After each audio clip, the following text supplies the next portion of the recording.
الشيطان الرجيم.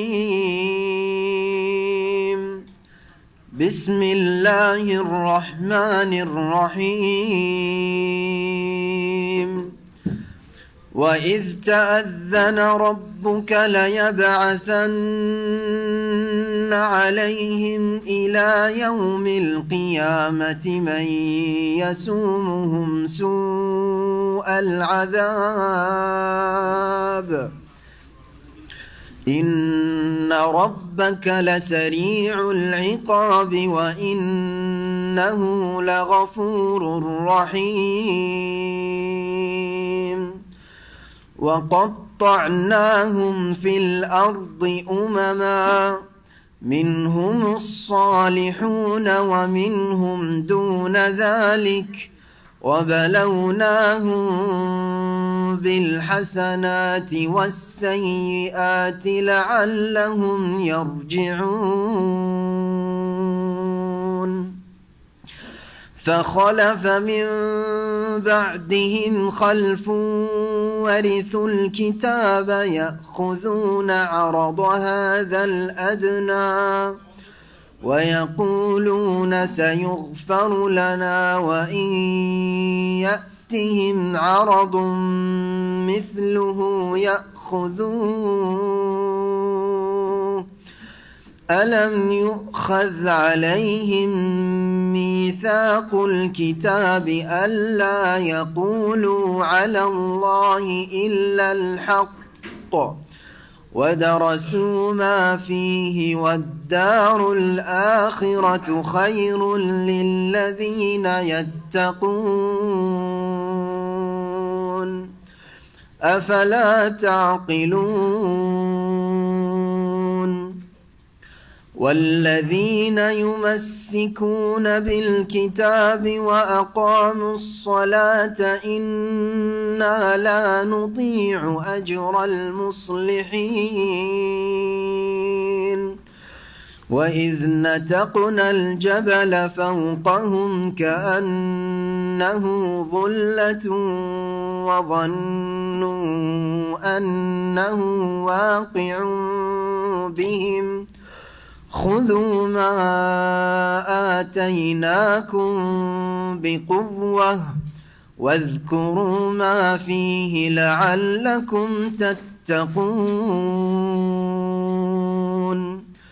وإذ أخذ ربك من بني آدم من ظهورهم ذريتهم وأشهدهم على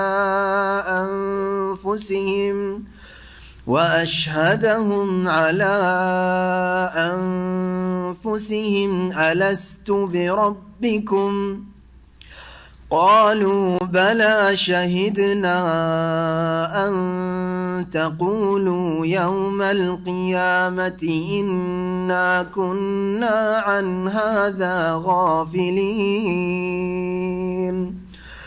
أو تقولوا إنما أشرك آباؤنا من قبل وكنا ذرية من بعدهم أفتهلكنا بما فعل المبطلون.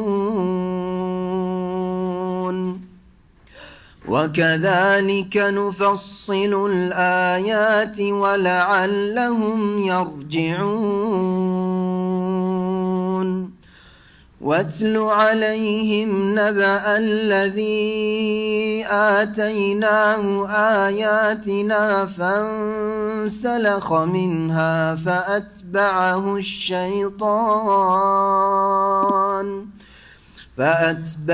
الشيطان فكان من الغاوين. ولو شئنا لرفعناه بها ولكنه أخلد إلى الأرض واتبع هواه فمثله كمثل الكلب إن تحمل عليه يلهث أو تتركه يلهث ذلك مثل القوم الذين كذبوا بآياتنا فاقصص القصص لعلهم يتفكرون ساء مثلا القوم الذين كذبوا بآياتنا وأنفسهم كانوا يظلمون من يهد الله فهو المهتدي ومن يضلل فأولئك هم الخاسرون. السلام عليكم ورحمة الله وبركاته. بسم الله الرحمن الرحيم. الحمد لله رب العالمين والصلاة والسلام على سيد المرسلين نبينا محمد وعلى آله وصحبه أجمعين. أما بعد فأعوذ بالله من الشيطان الرجيم. وإذ تأذن ربك ليبعثن عليهم إلى يوم القيامة من يسومهم سوء العذاب إن ربك لسريع العقاب وإنه لغفور رحيم. মহান আল্লাহ সমস্ত প্রশংসা যে আল্লাহ পাক রব্বুল আলামিন ওই সব জাতিকে যারা আল্লাহ পাকের অবাধ্য তাদেরকে দুনিয়া এবং আখেরাতে লাঞ্ছিত করেছেন, তাদের শীর্ষস্থানীয় জাতি যাদের উপর আল্লাহ পাকের গজব রয়েছে ইহকাল পরকালে, তারা হচ্ছে ইহুদিরা। তাদের কথা শুরু হবে আজকে আমাদের তাফসিরে সূরা আরাফ। সে আল্লাহ পাকের যাবতীয় প্রশংসা যে আল্লাহ পাক রব্বুল আলামিন যারা সৎকর্মশীল, নিজেরা সৎ হতে চায়, অন্যদেরকে সৎ বানাতে চায়, সালেহীন এবং মুসলিহীন, তাদেরকে দুনিয়া এবং আখিরাতে সম্মানিত করেছেন।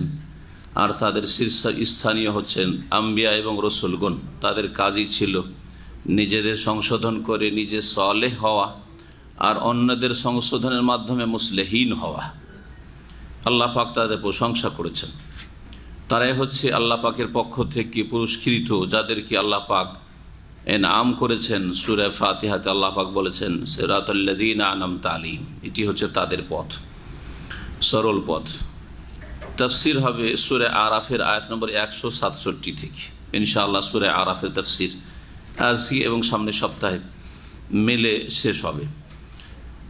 মহান আল্লাহ ইরশাদ করছেন এখান থেকে কয়েকটি আয়াতে ইহুদিদের সম্পর্কে। যুগে যুগে তাদের ওপর বড় বড় আযাব, শাস্তি আসতে থাকবে। জালেমদেরকে আল্লাহ পাক তাদের উপর নিযুক্ত করবেন। এ হচ্ছে কোরআন কারীমের ভবিষ্যৎবাণী, আর তার বাস্তবায়ন হয়েছে। আল্লাহ পাক বলছেন ওয়াইজ তাআযানা রব্বুকা, স্মরণ করো হে নবী মুহাম্মদ সাল্লাল্লাহু আলাইহি ওয়াসাল্লাম। ওয়াইজ যেখানে কোরআনে কারীমে বলা হয়েছে ওখানে একটি ক্রিয়া উজ্জ রয়েছে, তা হচ্ছে ওয়াজকুর। এই জন্য আমরা শুরু করি তাফসীরের সাথে সাথে অর্থ স্মরণ করো। ওয়াজকুর ইজ তাআযান, স্মরণ করো ওই সময়কে যখন তোমার প্রতিপালক হে নবী মুহাম্মদ সাল্লাল্লাহু আলাইহি ওয়াসাল্লাম, নবীকে সম্বোধন করা হয়েছে। কোরআনে কারীমে যখন এক বচন দিয়ে সম্বোধন হয়েছে তখন নবী করিম সাল্লাল্লাহু আলাইহি ওয়াসাল্লামকে সরাসরি সম্বোধন করা হয়েছে, কখনো তার জন্য খাস, কখনো অধিকাংশ ক্ষেত্রেই সেই হুকুমগুলি পরোক্ষভাবে সকলের জন্য সেই সম্বোধন। আর কখনো কখনো বহু বচন দিয়ে আল্লাহ পাক সম্বোধন করেছেন মানব জাতিকে বা মুমিন মুসলিমদেরকে। ওয়াইজ তাআযানা রব্বুকা, স্মরণ করো হে নবী মুহাম্মদ সাল্লাল্লাহু আলাইহি ওয়াসাল্লাম, তোমার প্রতিপালক যখন ঘোষণা করলেন। তাআযানা মানে হচ্ছে জানিয়ে দেওয়া, আলামা জ্ঞাত করিয়ে দেওয়া। তোমার প্রতিপালক যখন জ্ঞাত করলেন, জানিয়ে দিলেন, ঘোষণা করলেন, এখান থেকে আজান বলা হয়। আজান হচ্ছে সালাতের নামাজের ওয়াক্তের ঘোষণা। লায়াবআসান্না আলাইহিম ইলা ইয়াউমিল কিয়ামাহ, কিয়ামত পর্যন্ত অবশ্যই অবশ্যই আল্লাহ পাক তাদের উপর প্রেরণ করবেন, পাঠাবেন। তাদের উপর মানে বনি ইসরাইল ইহুদিদের উপর। আল্লাহ পাক ইহুদিদের সম্পর্কে বলছেন যারা মূসা আলাইহিস সালামের দিনের অনুসারী হওয়া সত্ত্বেও তারা দিনকে বিকৃত করেছিল, তাওরাতকে বিকৃত করেছিল, তারা বিভিন্ন পাপে জড়িয়ে পড়েছিল, আল্লাহ পাকের বিরুদ্ধাচরণ করেছিল, রাসূলের নাফরমানি করেছিল, তাদের উপর কিয়ামত পর্যন্ত। তাহলে এটা কোনো কালে গিয়ে থেমে যাবে না, কিয়ামত পর্যন্ত অবশ্যই অবশ্যই আল্লাহ পাক তাদের উপর, ইহুদিদের উপর প্রেরণ করবেন মাইয়াসুম, এমন এমন ব্যক্তিদেরকে, গোষ্ঠীদেরকে, জালেমদেরকে, শাসকদেরকে। জালেম দিয়ে জালেমকে আল্লাহ দমন করেন, জালেমের উপর বড় জালেমকে আল্লাহ পাক চাপিয়ে দেন। এটি হচ্ছে আল্লাহ পাকের নীতিমালা। কোরআনে কারীমে আল্লাহ পাক অন্য আয়াতে বলেছেন ওয়াকাযালিকা নুওয়াল্লি বাযাল যালিমিনা বাযান বিমা কানু ইয়াকসিবুন, সূরা আনআমে আসবে। এরপরে আমরা ইনশাআল্লাহ যেহেতু শেষ দিক থেকে তাফসীর করে যাচ্ছি, সূরা আরামে তাফসীর শুরু হবে, তখন আসবে আয়াত। এইভাবে আল্লাহ বলছেন নুওয়াল্লি বাযাল যালিমিন, এক শ্রেণীর জালেমকে আর এক শ্রেণীর জালেমদের ওপর আমি চাপিয়ে দিই। কেন? জালেম দিয়ে জালেমকে আল্লাহ পাক রব্বুল আলামিন শিক্ষা দেন, দমন করেন। বিমা কানু ইয়াকসিবুন, তাদের কৃতকর্মের কারণে, তাদের পাপাচারের কারণে, অন্যায়ের কারণে, তাদের কর্মদোষে। আল্লাহ পাক এমনিতে কিছু করেন না। এমন এমন জালেমদেরকে আল্লাহ পাক, ব্যক্তি, হ্যাঁ, গোষ্ঠী, দল, শাসকদেরকে আল্লাহ পাক চাপিয়ে দেবেন ইয়াসু মহমসু আল আজাব, যাদেরকে আল্লাহ চাপিয়ে দিবেন, এই লোকেরা এই ইহুদিদেরকে কঠিন শাস্তি দেবে। ইয়াসু মহম সু আল আজাব, কঠিন শাস্তি দেবে। ইন্না রাব্বাকা লাসারিউল ইকাব, নিঃসন্দেহে তোমার প্রতিপালক হে নবী লাসারিউল ইকাব, শাস্তিতে দ্রুত, সত্বর শাস্তিদাতা। আল্লাহ পাক রব্বুল আলামিনের শাস্তি প্রদানে বিলম্ব হয় না, দেরি লাগে না। দুনিয়ার শাস্তির ক্ষেত্রে শাস্তি দিতে চেয়েও শাস্তি দিতে পারে না। অপরাধ করেছে 40 বছর 50 বছর আগে, শাস্তি দেওয়ার সুযোগ সুবিধা হয়তো 50 বছর পর পেয়েছে, তাই না? হচ্ছে না? না ইতিহাস চোখের সামনে আসে না? ঘটনা ঘটেছে 50 বছর আগে, আর তার এখন বিচার হচ্ছে এখন 50 বছর পরে, হচ্ছে না? জি হ্যাঁ। আবার অনেক সময় শাস্তি দিতে চাইছে কিন্তু পারেই না, সারা জীবনটা চলে গেল, শাস্তি দিতে পারলো না। ওদের ছেলেরা শাস্তি দিতে পারলো না, আমার বাপ দাদার উপর জুলুম হয়েছিল, তো ওর প্রতিশোধ নেব, প্রতিশোধ নিতেই পারে না। মানুষ কত অসহায়। কিন্তু আল্লাহ পাক যদি শাস্তি দিতে চান, তিনি সত্তর শাস্তি দিতে পারেন, তাতে কোনো রকম বিলম্ব হয় না। আজকাল বিভিন্ন আদালতে যে কেসগুলি ঝুলে থাকে, 5 বছর 10 বছর 20 বছর ঝুলতে আছে, মার্ডারের কেস আছে না?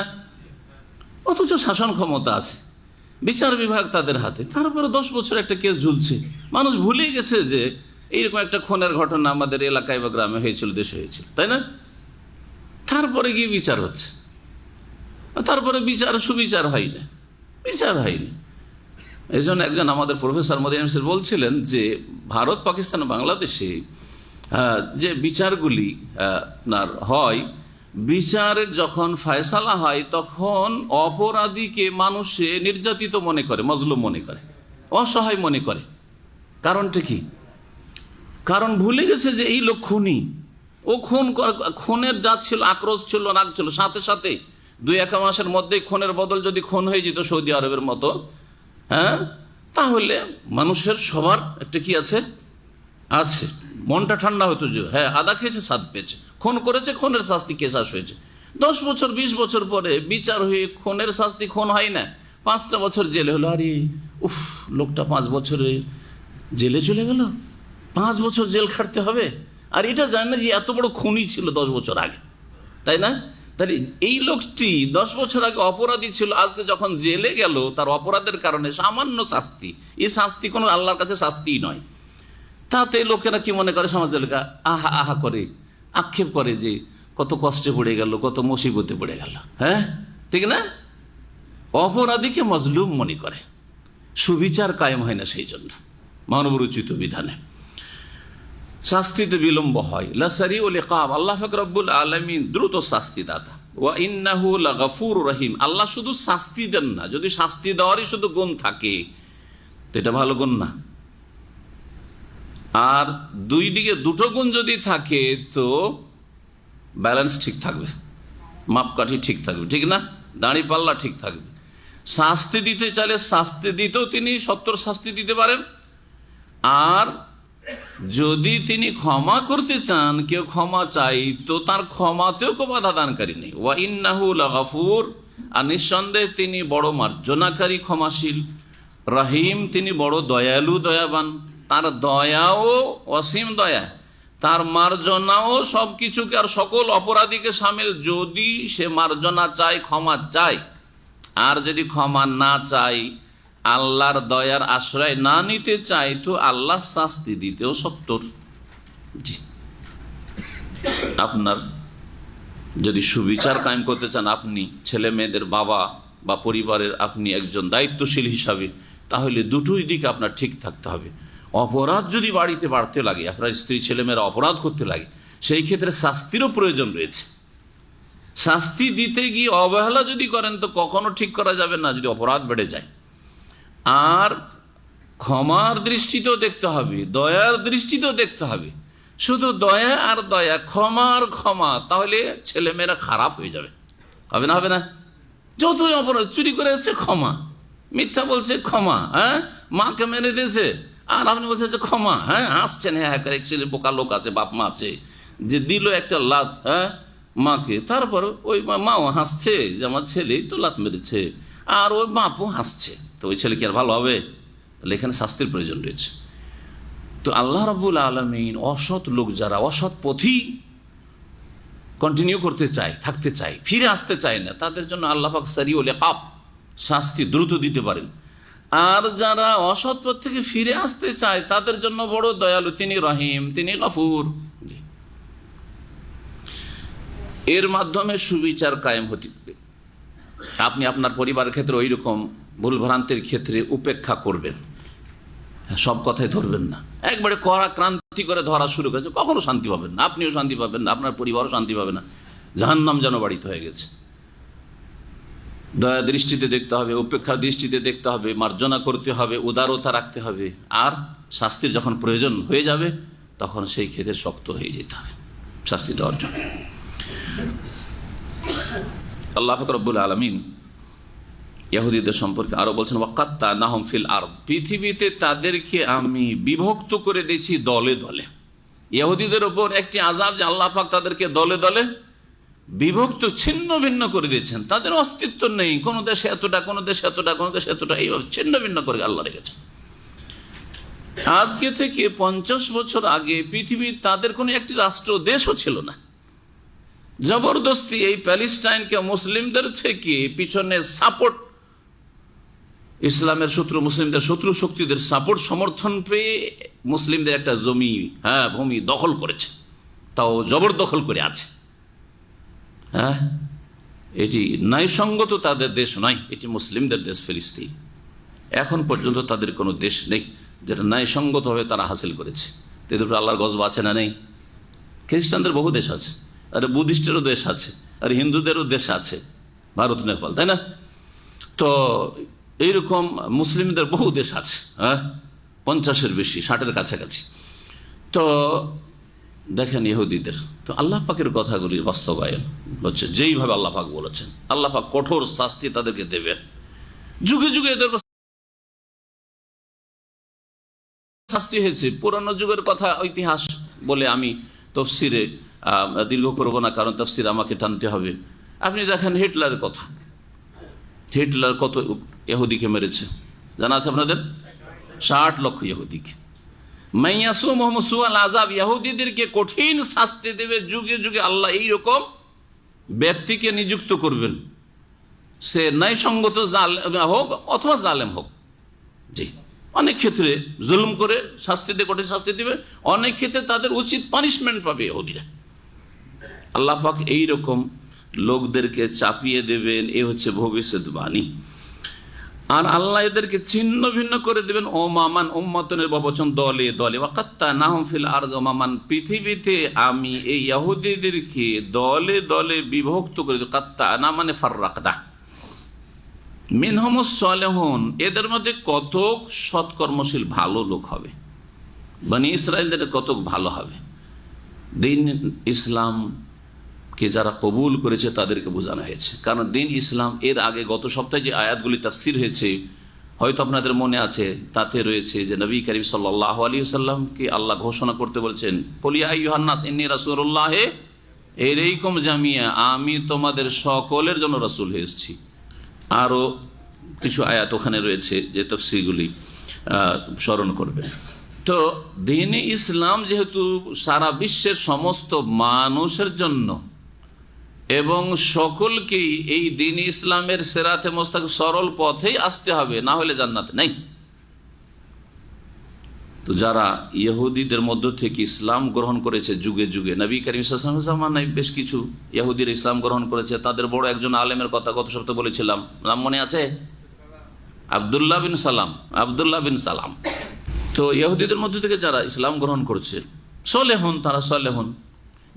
দিন ইসলাম আসার পূর্বে যারা 70 দিন তাওরাতের উপর অটল ছিল তারা সলেহীন।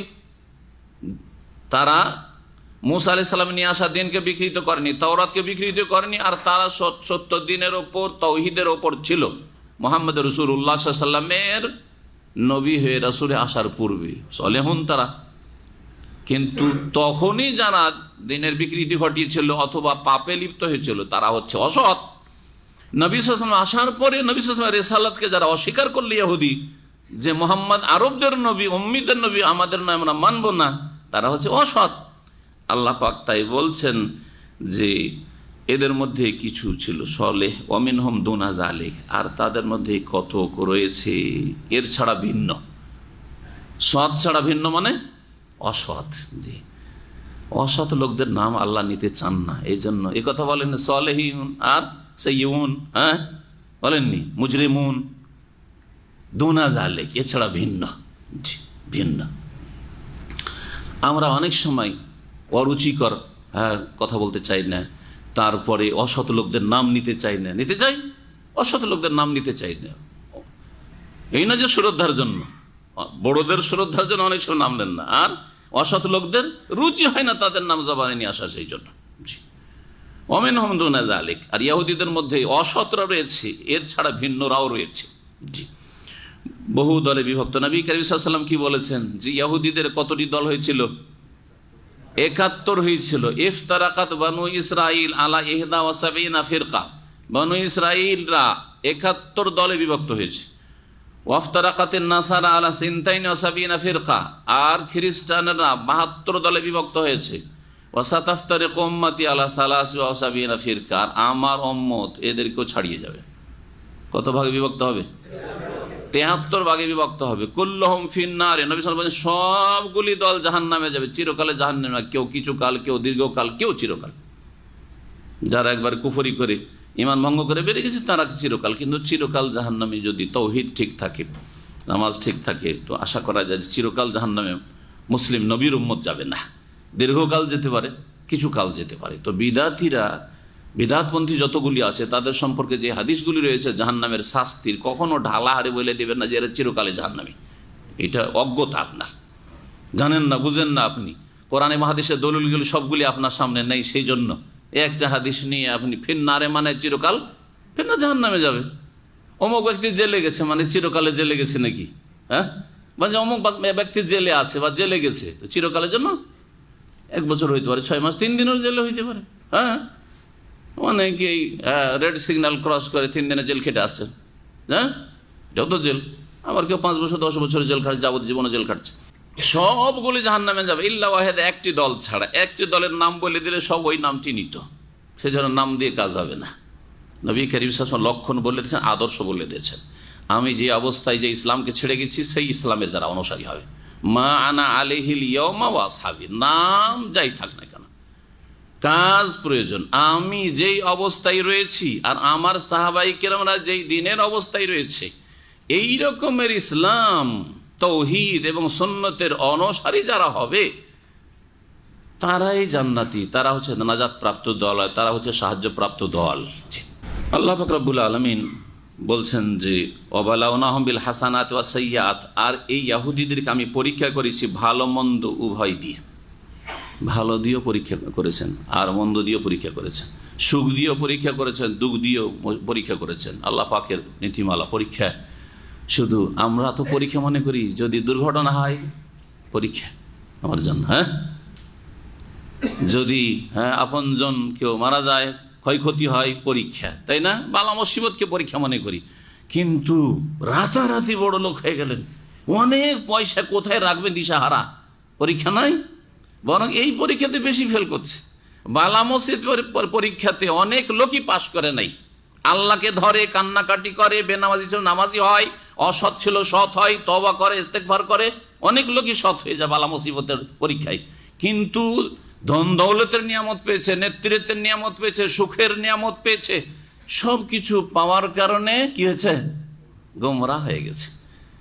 আজকাল পশ্চিমা দেশে যারা সুখের জীবনের জন্য যাচ্ছে অধিকাংশ লোক গোমরাহ হয়ে যাচ্ছে।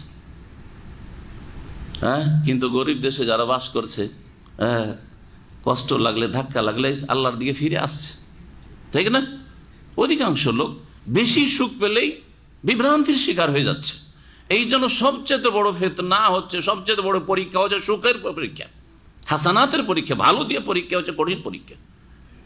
অহংকার মুক্ত কিনা, ইমান এখনো ঠিক আছে কিনা, না বেশি পয়সা আর নামাজ পড়ার সময় পাচ্ছেন না, হ্যাঁ, শাসন ক্ষমতা বেজুলুম অত্যাচার শুরু করে দিয়েছেন, ইত্যাদি ইত্যাদি।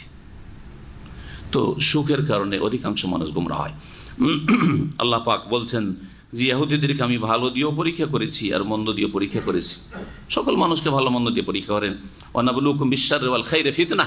আল্লাহ অন্য আয়াতে বলেছেন যে হে মানুষ, তোমাদেরকে আমি ভালো মন্দ দুটো দিয়েই পরীক্ষা করে থাকি, পরীক্ষা স্বরূপ, ফিতনাতান, পরীক্ষা স্বরূপ আমি ভালো মন্দ দিয়ে থাকি। লাআল্লাহুম ইয়ারজিউন, ভালো মন্দ দিয়ে আল্লাহ কেন পরীক্ষা করেন? যাতে করে তারা ফিরে আসে। তাহলে আপনি যখন বালা মুসিবতের পরীক্ষায় পড়বেন, বিপদ আপদের সম্মুখীন হবেন, আল্লাহর দিকে ফিরে আসবেন। এটা তো করে মুসলিম সমাজের অনেকেই, কিন্তু বেশি সুখ হলে আল্লাহ দিয়েছেন, সুতরাং আল্লাহকে রাজি করার জন্যই ধন সম্পদ খরচ করব। আল্লাহ পাক নেতৃত্ব দিয়েছেন, সুতরাং আল্লাহ পাকের কোরআন কারীমের আইনের বাস্তবায়ন করব। এটা কোথায়? সুখ পেলে ভুলে যায়, যখন সুখ পায় তখন অহংকার চলে আসে, তখন কারণের মতো চরিত্র হয়ে যায়, তখন ফেরাউনের মতো চরিত্র হয়ে যায়। জি, আল্লাহ পাক রব্বুল আলামিনের উদ্দেশ্য হচ্ছে পরীক্ষার যে ফিরে আসেন, যাতে করে সুখ পেলেও আল্লাহ দিয়ে ফিরে আসবেন, শুকরিয়া করে ফিরে আসবেন। এই জন্য মুমিন যখন সুখ পায় তখন আল্লাহর দিকে শুকরিয়া করে ফিরে আসে। কি করে? শুকরিয়া আদায় করে। আল্লাহর দিকে ফিরলো না, লাইন শাকারতুম শুকরিয়া করবেন, আরো আল্লাহ বাড়িয়ে দিবেন, আরো দিবেন আল্লাহ পাক রব্বুল আলামিন। আর যখন বালা মুসিবত পড়ে তখন ধৈর্য ধারণের মাধ্যমে আল্লাহর দিকে ফিরে আসে, যে আল্লাহ ছাড়া কেউ উদ্ধার করতে পারবে না, আল্লাহ ছাড়া কেউ রক্ষা করতে পারবে না। ফাখালাফা মিন বাদিহিম খালফ, কিন্তু এই যে ইহুদিদের মধ্যে সৎ অসৎ ছিল, তারপরে তাদের পরে আল্লাহ বলছে ফাখালাফা মিন বাদিহিম, তাদের স্থলাভিষিক্ত হলো। খালাফা মানে খলিফা হওয়া, খলিফা হওয়া মানে স্থলাভিষিক্ত হওয়া, যেটাকে ফার্সিতে আমাদের দেশে প্রচলন আছে শব্দটি জানাসীন হওয়া, মানে ওই জায়গা দখল করা। স্থলাভিষিক্ত হলো তাদের পরে খালফুন, অসৎ উত্তরসূরি। জি, অসৎ উত্তরসূরি, পূর্বসূরি যারা আগে চলে গেছে আর উত্তরসূরি যারা পরে এসেছে, খালফ। আরবি ভাষায় তাফসীরকাররা বলেছেন এবং ভাষার পণ্ডিতরা বলেছেন যে খালাফ আর খালফ দুটোতে পার্থক্য আছে। খালাফ পরবর্তীকালের যারা সৎ লোক, আগের সৎ লোকদের অনুসারী, তারা হচ্ছে খালাফ। যেমন উদাহরণস্বরূপ নবী সাল্লাল্লাহু আলাইহি ওয়াসাল্লামের সাহাবায়ে কেরাম, তাবেঈন, তাবা তাবেঈন, ইমাম আবু হানিফা, শাফি, মালিক, আহমদ, আইম্মায়ে মুহাদ্দিসিন, এরা হচ্ছেন সালাফ। এরা হচ্ছে কি? সালাফ মানে পূর্বের সৎ লোকেরা, পূর্বের এ উম্মতের পূর্বের বা প্রথম যুগের সৎ লোক, স্বর্ণ যুগের সৎ লোকেরা। এই জন্য এদেরকে কি বলা হয়? সালাফ বলা হয়। এদের সাথে যারা সম্পৃক্ত, এদের আদর্শে বিশ্বাসী, সাহাবায়ে কেরামদের আদর্শে বিশ্বাসী, খোলাফায়ে রাশিদিন আদর্শে বিশ্বাসী, চার ইমামের, এক ইমামকে শুধু ধরে নিল না, চার ইমামের আদর্শে বিশ্বাসী, মুহাদ্দিসিনদের আদর্শে বিশ্বাসী, নির্ভেজাল কোরআন সুন্নাহর অনুসারে বিশ্বাসী, তাওহীদ এবং সুন্নাত কায়েম করার বিদ্বেষী, ওহীর দলিল ভিত্তিক জীবনযাপনে বিশ্বাসী, তারা সালাফদের অনুসারী। সুতরাং তারা সালাফদের যারা অনুসারী তাদেরকে কি বলা হয়? সালাফি। যেমন আপনি ঢাকার লোক, সেজন্য ঢাকাবি, বুঝা গেছে? আপনি বাংলাদেশের লোক, সেজন্য বাংলাদেশি, ঠিক না? ওই রকমই যারা সালাফদের অনুসারী, সাহাবায়ে কেরামদের অনুসারী, তাবেঈনদের অনুসারী, তাবা তাবেঈনদের অনুসারী, আর এই যুগেই অধিকাংশ মুহাদ্দিসিন কেরামরাও এসছেন আর আইম্মায়ে কেরামরাও এসছেন, তাদের অনুসারী সকলের, তাদের সকলের শ্রদ্ধা করে সমানভাবে, তারা হচ্ছে সালাফি। কোরআনে ও হাদিসে নির্ভেজাল দলিল ভিত্তিক জীবন যাপন করতে চায়, তারা হচ্ছে সালাফি। সালাফি নামটা কোনো খারাপ নাম না, কোনো নতুন নাম না, বোঝা গেছে? নাম দেন আর নাই দেন, সালাফদের অনুসারী হইলেই হবে। সালাফদের, সাহাবায়ে কেরাম, তাবেঈন, তাবা তাবেঈন, স্বর্ণ যুগের, এইটা হচ্ছে আসল খাঁটি ইসলাম। এই খাঁটি ইসলামের অনুসারী হইতে হবে সালাফি। সালাফ তাহলে আগের ভালো লোকেরা, ওর বিপরীত হচ্ছে খালাফ। তাহলে বর্তমান যুগের বা তাবা তাবেঈনের যুগের পরে, মুহাদ্দিসিন কেরামদের ভাষায় 300 হিজরির পরে, মানে তাহলে 300 হিজরি যখন পার হয়ে গেল, তাহলে 4র্থ শতাব্দী, 301 থেকে শুরু করে তারপরে আজ পর্যন্ত যে 1437 হিজরি চলছে, এখন পর্যন্ত যেসব মুসলিম ওলামা এবং জনসাধারণ সহি পথে রয়েছেন, ওই সাহাবায়ে কেরাম, তাবেঈন, তাবা তাবেঈনের পথে রয়েছেন, এরা হচ্ছে খালাফ। এরা কি? খালাফ মানে সৎ উত্তরসূরি। জি, পূর্বপুরুষ, এরা উত্তর পুরুষ। এরা কি? সৎ। সৎ লাগাবেন খালাফ, লামে যদি জবর দেন, ফাতা দেন, তো সৎ, উত্তর পুরুষ, পরবর্তীকালের লোকেরা। আর খালফ মানে হচ্ছে যখন লামে জজম দিয়ে দিবেন, খালফ মানে হচ্ছে অসৎ উত্তরসূরি। জি, অসৎ উত্তরসূরি। আল্লাহ পাক এখানে খালাফ বলেছেন, খালফ বলেছেন? খালফ। আমরা খালফ না, আমরা খালাফ। আমরা সালাফেরদের অনুসারী, আমরা খালাফ বলতে পারেন। মানে সালাফদের যারা কোরআন সুন্নাহ আর আলোকে অনুসারী, সেই যুগে যে বিদাতগুলো বেরিয়েছিল, খারিজিদের বিদাত, আর ওই আপনার রাফিজিদের বিদাত, আর ওই জাহমিয়াদের বিদাত, মুরজিয়াদের বিদাত, ওই সব বিদাত থেকে মুক্ত, বা তারপরেও যেসব বিদাত শুরু হয়েছে, সুফিদের বিদাত আর অন্যান্যদের বিদাত, এসব বিদাত থেকে মুক্ত, তারা হচ্ছে খালাফ কিয়ামত পর্যন্ত। তাহলে খালাফ সৎ লোকদেরকে বলা হবে, সৎ মুসলিমদেরকে বলা হবে, সত্য পথের অনুসারী, যারা সালাফদের অনুসারী। আর খালফ হচ্ছে অসৎ উত্তরসূরি। ফাখালাফা মিন বাদিহিম খালফুন, এই ইহুদিদের পরে তাদের স্থলাভিষিক্ত হইল অসৎ উত্তরসূরিরা, অসৎ উত্তর পুরুষরা। ওয়ারিসুল কিতাবা, তারা আল কিতাব, তাওরাতের উত্তরাধিকারী হয়েছে। তাওরাত পেয়েছিল বাপদাদা পূর্বপুরুষ থেকে, কিন্তু তাওরাতকে তারা বিক্রি করে দিত অল্প মূল্যে। কিরকম? তাওরাতের হুকুম আহকাম বিধিবিধানকে পাল্টিয়ে দিত, অক্ষরকে পাল্টিয়ে দিত, না হয় অর্থের অপব্যাখ্যা ঘটাইতো, আর না হইলে আমল না করে কোনো বাঁকা রাস্তা, হিল্লার রাস্তা বুঝতো। আল্লাহ পাক বলছেন যে ওয়ারিসুল কিতাব, তারা আল কিতাবের উত্তরাধিকারী তো হয়েছিল। ইয়াখুযুনা আরাযা হাযাল আদনা, কিন্তু তারা এই নিকৃষ্ট জগতের স্বার্থ বা সামগ্রী তারা গ্রহণ করত। আরাজ মানে দুনিয়ার সামগ্রী, পার্থিব সামগ্রীকে কি বলা হয়? আরাজ। আরাজুল হায়াতিদ দুনিয়া, পার্থিব জগতের সামগ্রীকে আরাজ বলা হয়। হাজাল আদনা, আদনাটা বুঝেন। আদনা যদি দনুগুণ থেকে, আরবিতে আদনার আসল উৎস দুটো হইতে পারে। আদনা শব্দটি, শব্দের ব্যাখ্যা বলছি। যদি দনুগুণ নেন তাহলে নিকটবর্তী হয়। দুনিয়াকে দুনিয়া কেন বলা হয়? এর দুটো কারণ, আর এখানেও আদনার দুটো তাফসীর রয়েছে। দুনিয়া আর আখেরাত, আমাদের সামনে দুটো জগৎ।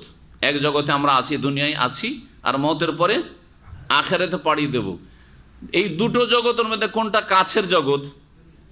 দনুগুণ মানে হচ্ছে নিকটবর্তী, কাছের। তো দুনিয়াকে দুনিয়া এই জন্য বলা হয় যে আখেরাতের জগতের তুলনায় দুনিয়া কাছে। আগে দুনিয়ায় আসতে হবে, তারপর দুনিয়া থেকে পাড়ি দিয়ে সফর করে কোথায় যেতে হবে?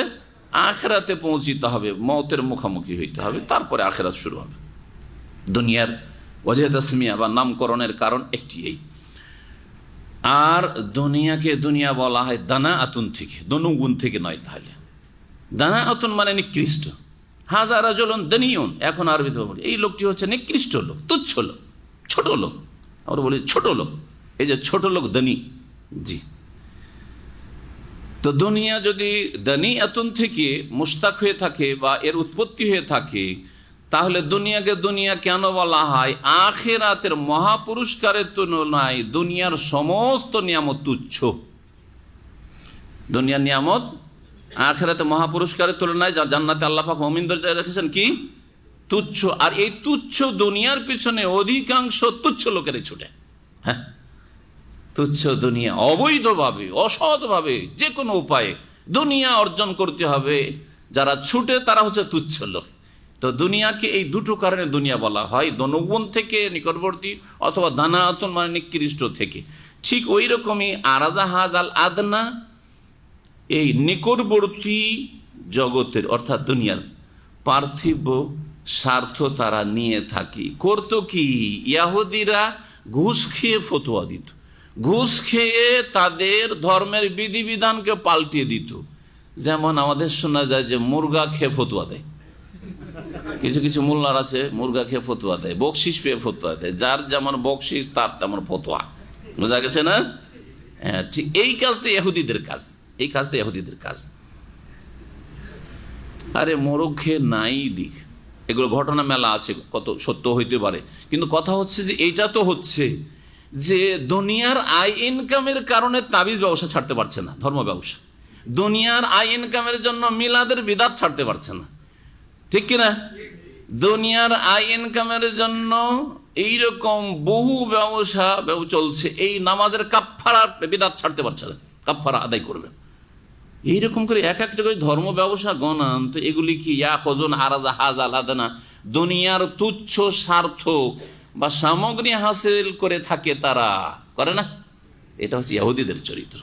এদের ধর্ম বিক্রি করে দুনিয়ার তুচ্ছ স্বার্থ হাসিল করতে আল্লাহ বলেছেন ইয়াখুজুন আরাজা আদনা। ঘুষ নেওয়া শুরু করলো এরা। ওদেরকে যখন কিছু লোকেরা, ওদের সমাজে ভালো মানুষ ছিল কিছু, কিন্তু সুবিধাবাদী ভালো মানুষ, একটু নসিহত করে, আর তারপরে যখন শুনলো না, দেখছে যে ওরা তো ভালোই আয় ইনকাম করছে ঘুষ খেয়ে দিত, তো ওরাও লেগে যেত, ওরাও ঘুষ খেতে লাগতো, সুযোগ পেলে ওরাও ঘুষ খেত। প্রথম উপদেশ দিত, আল্লাহ পাক বলছেন ওয়ায়াকুলুনা, ওদের একদল বলে সায়ুক, ওরা বলে যারা ঘুষ খেত তারা বলতো সায়ুক ফারোলানা, তোমরা এরকম ঘুষ কেন খাচ্ছ? অন্যরা যখন বলতো এরকম ঘুষ কেন খাচ্ছ, এটা হারাম কাজ। ধর্ম বিক্রি করে, ভুল ফতোয়া দিয়ে, তাওরাতের বিরুদ্ধে উল্টো পাল্টা ফতোয়া দিয়ে অপব্যাখ্যা করে তোমরা ঘুষ খাচ্ছ, মানুষের কাছে ঘুষ খেয়ে ফতোয়া দিচ্ছ, তো জবাব দিতে হবে, আল্লাহর কাছে আসামি হবে। তখন বলতো আল্লাহ গাফুর রহিম সাইয়ুগ ফারুলানা, আল্লাহ আমাদেরকে মাফ করে দিবেন, আমাদেরকে ক্ষমা করা হবে। জি, আজকাল অধিকাংশ মুসলিমদের এই ইহুদি চরিত্র রয়েছে। রাগ করবেন না, ভালো করে বুঝবেন, ঠান্ডা মেজাজে। সেটা হচ্ছে যে নামাজ পড়বে না, রোজাও রাখে না, কাবিরা গুনাহ করে, হারাম খায়, হারাম ব্যবসা বাণিজ্য করে, সুদ খায়, ঘুষ খায়, আর কত রকম হারাম ব্যবসা বিজনেস চলছে, এগুলো ছাড়েন, আর নামাজ কেন পড়ছেন না? মুসলিম আছি, আল্লাহ মাফ করবেন, একদিন জান্নাত পাবো, ঠিক না? সাইয়ুগ ফারুল্লাহ না বলেন না, যখন মুসলিম আল্লাহ মাফ করবেন, বুঝা গেছে? আল্লাহ মাফ করবেন। জি, অনেক লোক কাবিরা গুনাহ করে, কেন এই গুনাহ করেন? বলছে আল্লাহ করিম, এটা আরবদের ভাষা, আল্লাহ করিম, আল্লাহ মাফ করবে, আল্লাহ গফুর রহিম। আমাদের সমাজে নামাজ পড়ি না, কিন্তু মেলা ভালো কাজ করছে, আল্লাহ মাফ করবেন। নামাজ না পড়ি আল্লাহ মাফ করবেন। হ্যাঁ, জি, দিন কিছু শিখলেন বলে আল্লাহ মাফ করবেন, আল্লাহ গফুর রহিম। তুই কথা ইহুদিরা বলতো যে এইরকম ঘুষ কেন খাচ্ছ, তো বলে সাইয়ুগ ফারুলানা, আল্লাহ আমাদের ক্ষমা করবেন, কথাই তো বলতো। এই চরিত্র যেন না থাকে, ভালো কাজ করেন, কতটা ভালো, কমপক্ষে ফরজ আদায় করেন, ফরজ ঘাটতি নাই, 5 ওয়াক্ত নামাজে ঘাটতি না, রোজায় ঘাটতি না, যাকাতে ঘাটতি না, হারাম নাজায়েজ থেকে বাঁচেন, কাবিরা থেকে বাঁচেন, তারপরে বলেন যে ভুল ভ্রান্তি হলে আল্লাহ মাফ করবেন, এইটা ঠিক আছে। আল্লাহর ক্ষমা অবশ্যই চাইতে হবে আর আশা করতে হবে, কিন্তু নিজের দায়িত্ব পালন করি। আদনা বলছেন, আদনা তাফসীর করছেন, আদনা তাহলে দনুগুণ থেকে মানে নিকটবর্তী, নিকটবর্তী স্বার্থ তারা গ্রহণ করত, মানে পার্থিব স্বার্থ তারা গ্রহণ করত, নিকটবর্তীর অর্থ করলাম। আদনা মুজাক্কার ইসিম তাফজিলের, আর ওখান থেকে দুনিয়া হচ্ছে মুয়ান্নাস, ওয়াহিদ মুয়ান্নাস, ফওলা, দুনিয়া হচ্ছে ওয়াহিদ মুয়ান্নাস ইসিম তাফজিলের। আর আদনা যদি দানিয়াতুন থেকে নিই তাহলে কি অর্থ হবে? ইয়াখুজুন আরাজা হাজাল আদনা, এই তুচ্ছ স্বার্থ তারা গ্রহণ করত, মানে দুনিয়ার তুচ্ছ স্বার্থ, কিছু টাকা পয়সা উপার্জনের জন্য, ইনকামের জন্য তারা ধর্ম ব্যবসা করত, তাওরাতকে কি করত? বিকৃত করত, অপব্যাখ্যা করত, ভুল ফতোয়া দিত। এইভাবে ধর্মগুরুরা আহবার এবং রহবান ইহুদি খ্রিস্টানদের তারা ধর্মকে বিক্রি করেছে, তাওরাত ইনজিলে বিকৃতি ঘটিয়েছে। আর তাদের কাছে যদি ওই রকমই পার্থিব স্বার্থ চলে আসতো তো তারাও নিয়ে নিত। কারা? তারা যারা প্রথম নিষেধ করত যে এরকম ঘুষ খাবে না, এরকম ধর্ম ব্যবসা করবে না, এসব কাজ করা ঠিক হয় না, যারা খাচ্ছে ওদেরকে প্রথম নিষেধ করত। কিন্তু পরে যখন ওরাও সুযোগ সুবিধা চান্স পেত খাওয়ার, তখন ওরাও খেতে লাগতো। তাই আল্লাহ বলছেন যে যারা অন্যদেরকে বারণ করতো, অন্যদের কাছে যেই পার্থিব স্বার্থ এসেছিল সেই স্বার্থ যদি তাদের কাছে আসতো তো ইয়াখুযু, তারাও গ্রহণ করত। আপনি লোকজনকে দেশে গিয়ে আপনি হারাম থেকে সতর্ক করছেন, নাজায়েজ ব্যবসা থেকে সতর্ক করছেন, তারপরে দেখছেন যে না রে, লোকজন তো এই নাজায়েজ হারাম ব্যবসা করে বড় লোক হয়ে গেল, তখন ওই ব্যবসা করাই শুরু করলেন। তো এটি ইহুদিদের চরিত্র। আমাদের এলাকা আমের এলাকা, ফজলি আমের এলাকা, বুঝছেন না? তো আলেম সমাজ দেখতাম, আজকের থেকে 20-25 বছর আগেও দেখতাম আলেম সমাজ ফতোয়া দিত যে আম বাগান পাতাই কিনা জায়েজ নয়, সঠিক ফতোয়া। মুকুল কিনা জায়েজ নয়, এই ফতোয়াগুলো আলেমদের কাছ থেকে শুনতাম আর দিত। এখনো কিছু আলেম দিচ্ছে, কিন্তু কিছু আলেমদের কথা বলছি, ফতোয়া দিত যে হারাম, আর মাসলা ঠিক ছিল। কিন্তু পরবর্তীকালে দেখলো যে এই আম বাগান কিনে, পাতায় আম বাগান কিনে, অথবা মুকুলে আম বাগান কিনে, অথবা একটু একটু ছোট ছোট আম হয়েছে কোনো কাজের, এখন আচার করারও যোগ্য হয়নি, এইরকম কিনে জায়েজ নয় যতক্ষণ পর্যন্ত হাত্তা আবদু সালাহ হা নবী, যতক্ষণ পর্যন্ত সেটা কাজের যোগ্য না হবে ফল, ততক্ষণ কেনা যাবে না। আম কমপক্ষে কাজের যোগ্য হওয়ার জন্য আচার আমচুরেরও সমান হইতে হবে, ঠিক না? আমচুর বুঝেন আপনারা? আমকে শুকিয়ে করে, বুঝলে গেছি। তো যাই হোক, হ্যাঁ, তো কমপক্ষে এতটুকু লাইক হইতে হবে। কিন্তু এমন এমন ফল আছে যেটা না পাকলে কোনো কাজে লাগবে না। লিচু আধ পাকা থাকলে কাজে লাগবে? কাজে লাগবে না। তাহলে জি, ঝড়ে তো পড়ে নষ্ট হয়ে যেতে পারে। সুতরাং ওইরকম কেনা যাবে, যতক্ষণ পর্যন্ত বিক্রি করার যোগ্য না হবে, পয়সার যোগ্য না হয়েছে, ততক্ষণ পর্যন্ত এইভাবে কেনা যাবে না। এই ব্যবসাগুলি হারাম বলতো। তারপর দেখলো যে রাতারাতি লোকেরা আম ব্যবসা করে, আম বাগান ব্যবসা করে তো বড় লোক হয়ে যাচ্ছে। কিছু মৌলভী সাহেবের আম বাগান ব্যবসা শুরু করে দিলাম। জি হ্যাঁ, জানে এইসব খবর, অনেকে জানে এইসব, যে কিছু আলেম সমাজে এই কাজ করা শুরু করলো, কিছু অল্প, আল্লাহ পাক হেদায়েত দান করেন। তো এইটা হচ্ছে আমাদের চরিত্র। প্রথম নিষেধ করতো যে এইরকম তাওরাত বিক্রি করে ধর্ম ব্যবসা করিও না, পেট পূজা করিও না। পরে যখন দেখলো যে ওরা ইনকাম করছে আর আমরা তো থেকে যাবো, ইনকাম করবো না, তখন ওয়াইয়াতিম আরাদু মিসলু ইয়াখুযু, ওদের কাছে যদি ওইরকম চান স্বাস্থ্য দুনিয়ার স্বার্থ হাসিল করার, তারাও তাই করত। আল্লাহ পাক বলছেন আলাম ইউখায আলাইহিম মিসাকুল কিতাব, এই ইহুদিদের কাছ থেকে কি আল কিতাবের অঙ্গীকার নেওয়া হয়নি? অকাট্য অঙ্গীকার বা ওয়াদা, প্রতিশ্রুতি নেওয়া হয়নি? তাদের কাছে ওয়াদা নেওয়া হয়েছে যে খুযু মা আতাইনাকুম বিকুওয়া, এই যে দেওয়া হলো, কি তাওরাত দেওয়া হলো, কিতাব দেওয়া হলো, শক্তভাবে তোমরা ধারণ করো, আঁকড়ে ধরো এই তাওরাতকে, আর না হলে তোমাদের ওপর পাহাড় চাপিয়ে দেবো। আসছে ওই আয়াত আসছে। জি, আলাম ইউখায আলাইহিম মিসাকুল কিতাব, আল কিতাবের অঙ্গীকার, অকাট্য চুক্তি কি নেওয়া হয়নি তাদের থেকে? আল্লাহ ইয়াকুলু আলাল্লাহ ইল্লাল হক, যে আল্লাহ সম্পর্কে এবং আল্লাহর দিন, আল্লাহ সম্পর্কে মানে আল্লাহ সম্পর্কে, আল্লাহর দিন সম্পর্কে, আল্লাহ রসুল সম্পর্কে সবকে শামিল। রসুল সম্পর্কে যদি মিথ্যা কথা বলেন তো আল্লাহ সম্পর্কে মিথ্যা কথা বলা হলো না? দিন সম্পর্কে যদি ভুল কথা বলেন তো আল্লাহ সম্পর্কে ভুল কথা বলা হলো। আল্লাহ পাকের জাত সত্তা সম্পর্কে হোক, আল্লাহ পাকের গুণ সম্পর্কে হোক, আল্লাহ পাকের রুবুবিয়াত সম্পর্কে হোক, আল্লাহ পাকের উলুহিয়াত ইবাদতবন্দেগী সম্পর্কে হোক, বা আল্লাহ পাকের দিনের বিধি বিধান সম্পর্কে হোক, অথবা আল্লাহ পাকের রাসূল সাল্লাল্লাহু আলাইহি ওয়াসাল্লাম সম্পর্কে হোক। কেউ যদি রসুল সম্পর্কে বলে যে রসুল নূরের তৈরি, হ্যাঁ, রসুলের ছায়া ছিল না, রসুল আলেমুল গায়ব হাজের নাজের, তাহলে আল্লাহ সম্পর্কে মিথ্যারোপ করলো, কারণ আল্লাহ পাক এসব কথা বলেন নাই। জি, আল্লাহ পাক রসুলের এসব গুণ রাখেন নাই। কিন্তু রসুল সম্পর্কে যদি বলে যে তিনি আব্দুল্লাহ ছিলেন, তিনি রাসূলুল্লাহ ছিলেন, তারপরে প্রত্যেকটি কথা মানতে হবে, তিনি নিজে কোনো কথা বলতেন না ওহী ছাড়া, তাহলে সত্য কথা বলল। তাদের কাছ থেকে এই চুক্তি নেওয়া হয়নি আল্লাহ ইয়াকুলু আলাল্লাহ ইল্লাল হক, যে আল্লাহ সম্পর্কে সত্য ছাড়া, ন্যায়সঙ্গত কথা ছাড়া, হক ছাড়া অন্য কোনো কথা বলবে না। আল্লাহ সম্পর্কে ন্যায্য কথা বলবে, হক কথা বলবে। এই ওয়াদা নেওয়া হয়েছিল ইহুদিদের থেকে, বনি ইসরাইল থেকে। ওয়াদারাসু মাফি, এবং আল কিতাবে যা আছে তা তারা পড়াশোনাও করেছিল। এমন নয় যে অজ্ঞ ছিল, পড়াশোনার সুযোগ পায়নি। তারা দারাসা মানে তাহলে লেখাপড়া করা, দারাসা দরস, এই জন্য ছাত্রকে দারেস বলা হয়, হ্যাঁ, আর আলোচনাকে দার্স বলা হয়, এখান থেকে দারাসু। এটা হচ্ছে একটি তাফসীর। দারাসার দেখেন আরবি এত ব্যাপক মানে অর্থপূর্ণ ভাষা যে আরবিতে কোথা থেকে কোথায় অর্থ চলে যাবে। দারাসা মানে মিটিয়ে দেওয়া, ইনদারাসা মানে মিটিয়ে যাওয়া হয়, হ্যাঁ, আর দারাসা মানে মিটিয়ে দেওয়া হয়, মুছে দেওয়া হয়। তাহলে অর্থ যদি এটা করি তাহলে অন্য অর্থ হয়ে যাবে। তারা করতো কি, ও দারাসু মাফি আল কিতাবে, তাওরাতে যে বিধিবিধান রয়েছে সেগুলিকে তারা মুছে দিত, বিকৃত করে মুছে দিয়ে অন্য কিছু লিখে দিত, যে ফতোয়াটা দিল ওইটা লিখে দিত। এইভাবে তাওরাতকে তারা বিকৃত করেছে।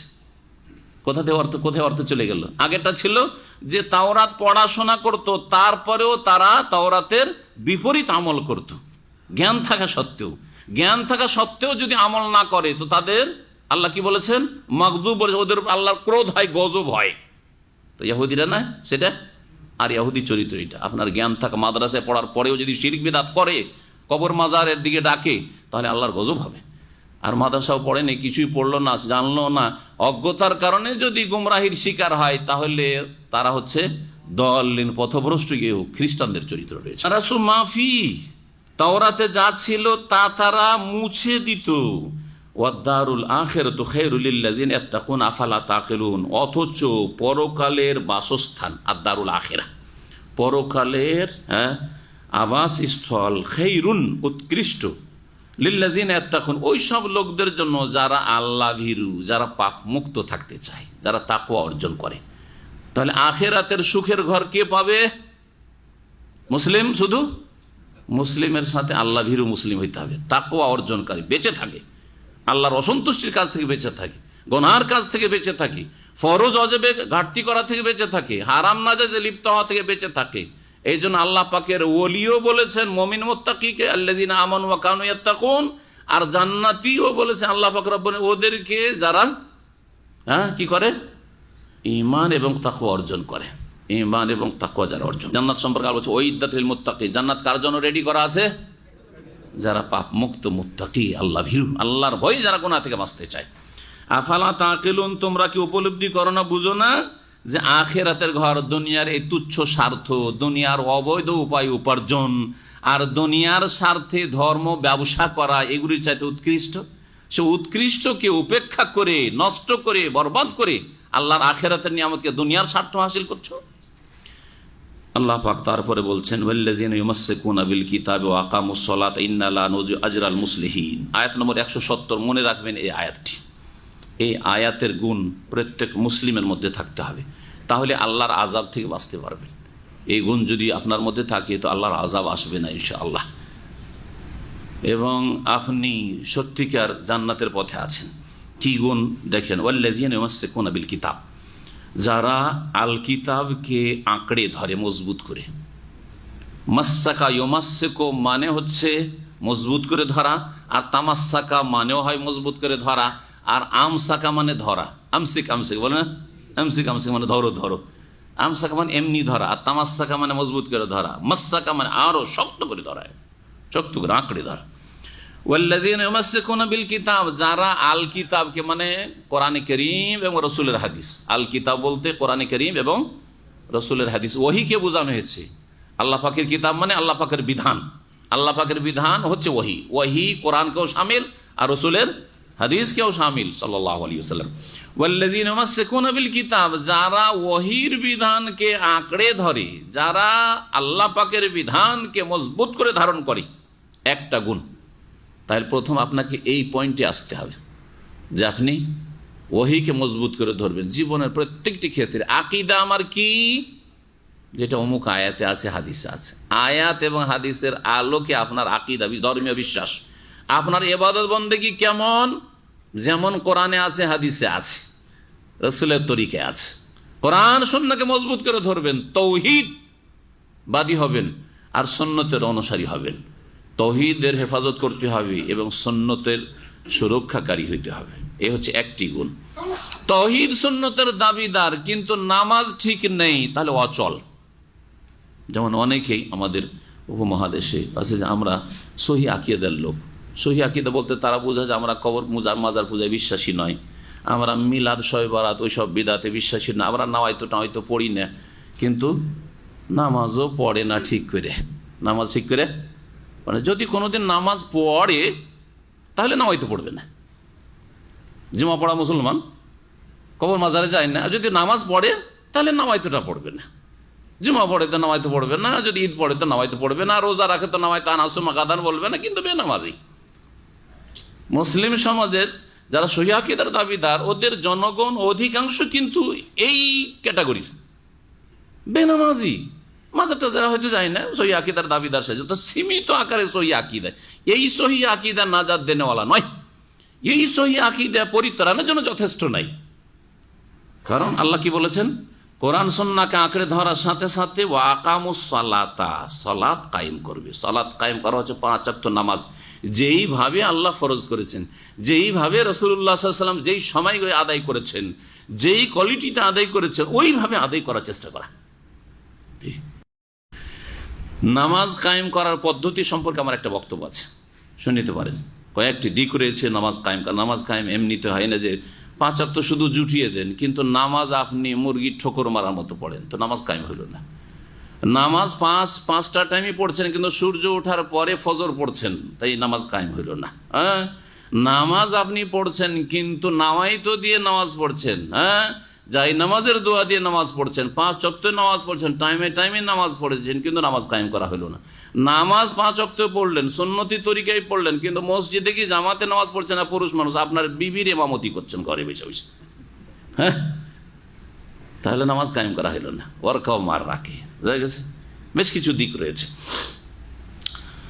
তার সাথে সাথে নামাজের মধ্যে খুশু হইতে হবে, মনোযোগ সহকারে নামাজ পড়তে হবে। দুনিয়া মগজে ঢুকিয়ে নামাজে ঢুকলে হবে না, দুনিয়া মুক্ত হয়ে নামাজের মধ্যে প্রবেশ করতে হবে, আল্লাহর সাথে সাক্ষাৎ করতে, আল্লাহর সাথে কথা বলতে হবে। তো যারা নামাজ কায়েম করলো, সালাত কায়েম করলো, তাওহীদ এবং সুন্নত প্রতিষ্ঠার সাথে সাথে আল্লাহ তাদেরকে মুসলিহিন বলেছেন। ইন্না লা নুদিউ আজরাল মুসলিহিন, নিঃসন্দেহে আমি যারা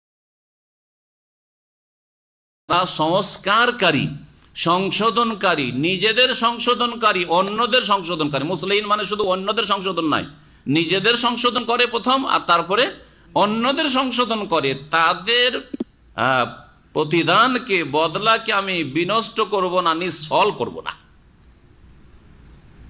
তাফসীরকাররা বলছেন যে এই আয়াতের তাফসীর বা অর্থ হলো এই যে যারা কোরআন সুন্নাহকে মজবুত করে ধরে, তাওহীদ প্রতিষ্ঠা করে, শিরক মুক্ত আকীদা এবং সুন্নতের অনুসারী, রসুলের অনুসারী, বিদাত মুক্ত হয়েছে এবং তার সাথে সাথে 5 ওয়াক্ত সালাত কায়েম করেছে, তারাই নিজেদের সংস্কার সংশোধন করতে পারে, আর তারাই অন্যদের সংস্কার সংশোধন করে মুসলিহিন হইতে পারে তারা। আর মুসলিহিনদের ওপর আল্লাহর আযাব আসে না, সালেহিনদের উপর আল্লাহর আযাব আসতে পারে। যারা শুধু নিজেরাই সৎ, অন্যদেরকে সৎ করার চেষ্টা করে না, তাদের ওপর আযাব আসতে পারে যখন পাপ বেশি বেড়ে যাবে সমাজে, পরিবারে।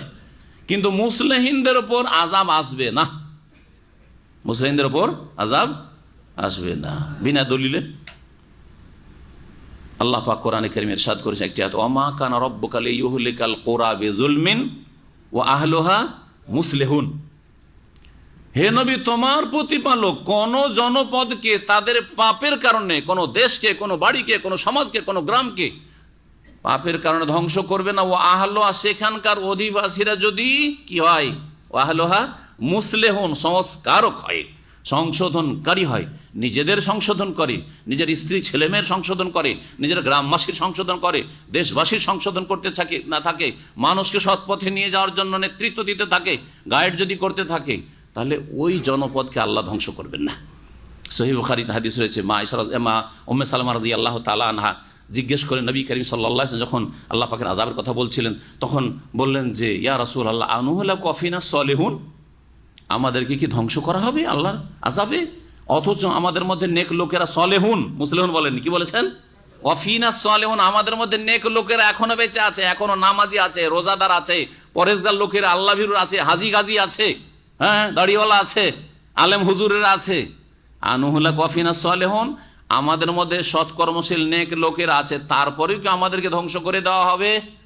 তখন জবাবে কি বলেছেন রাসূলুল্লাহ সাল্লাল্লাহু আলাইহি ওয়াসাল্লাম, নাম, হ্যাঁ, নেক লোকেরা থাকা সত্ত্বেও সমাজকে ধ্বংস করা হবে, দেশকে ধ্বংস করা হবে, বাড়িকে পরিবারকে ধ্বংস করা হবে। ইজা কাসরা আল খাবাসু, যখন পাপাচার বেড়ে যাবে, পাপাচার যখন বেড়ে যাবে। আপনার বাড়িতে 10 জন সদস্য, 2 জন শুধু নামাজ পড়ে, 3 জন নামাজ পড়ে, পাপাচার বেড়ে আছে না নেই? হ্যাঁ, নামাজ যারা পড়ে না, আল্লাহ ওদেরকে হেদায়েত করুক, এই দুয়া দিয়ে যথেষ্ট, বললেন না। অথচ সংসারের কাজ যদি না করে দেয়, একটা দানা দিবেন না ছেলের বাপ, ঠিক না? কাজ না করে যদি বসে থাকে, 1 মাস বসে বসে খেতে চায়, তো বাড়ি থেকে তাড়িয়ে দিবেন, ঠিক না? আপনার বৌমা যদি রান্না করে না দেয়, তো বাড়ি থেকে তাড়িয়ে দিবেন, ছেলেকে বাধ্য করে যে তালাক দে তোর বউকে, বসে বসে খাওয়াবো নাকি? হ্যাঁ, কিন্তু নামাজ পড়ে না, বৌমাকে কিছুই বলছেন না। আল্লাহ ওকে বুঝ দিক, যেদিন বুঝবে নামাজ পড়বে, আল্লাহ ওকে হেদায়েত করুক, খুব ভালো হইলে এটা, তাহলে আল্লাহর আযাব আসবে না? অবশ্যই আযাব আসবে। ইজা কাসরা আল খাবাস, পাপাচার যখন বেড়ে যাবে, সালেহিনদের উপর আল্লাহর আযাব আসবে, কিন্তু মুসলিহিনদের উপর আল্লাহর আযাব আসবে না। যারা আমর বিল মারুফ করে নাহিল মুনকার, ভালো কাজে উপদেশ দিতে থাকে, অন্যায় কাজে বাধা দিতে থাকে, যতটা পারে, কেউ বল প্রয়োগ করতে পারলে বল প্রয়োগ করবে, নিচে নামবে না।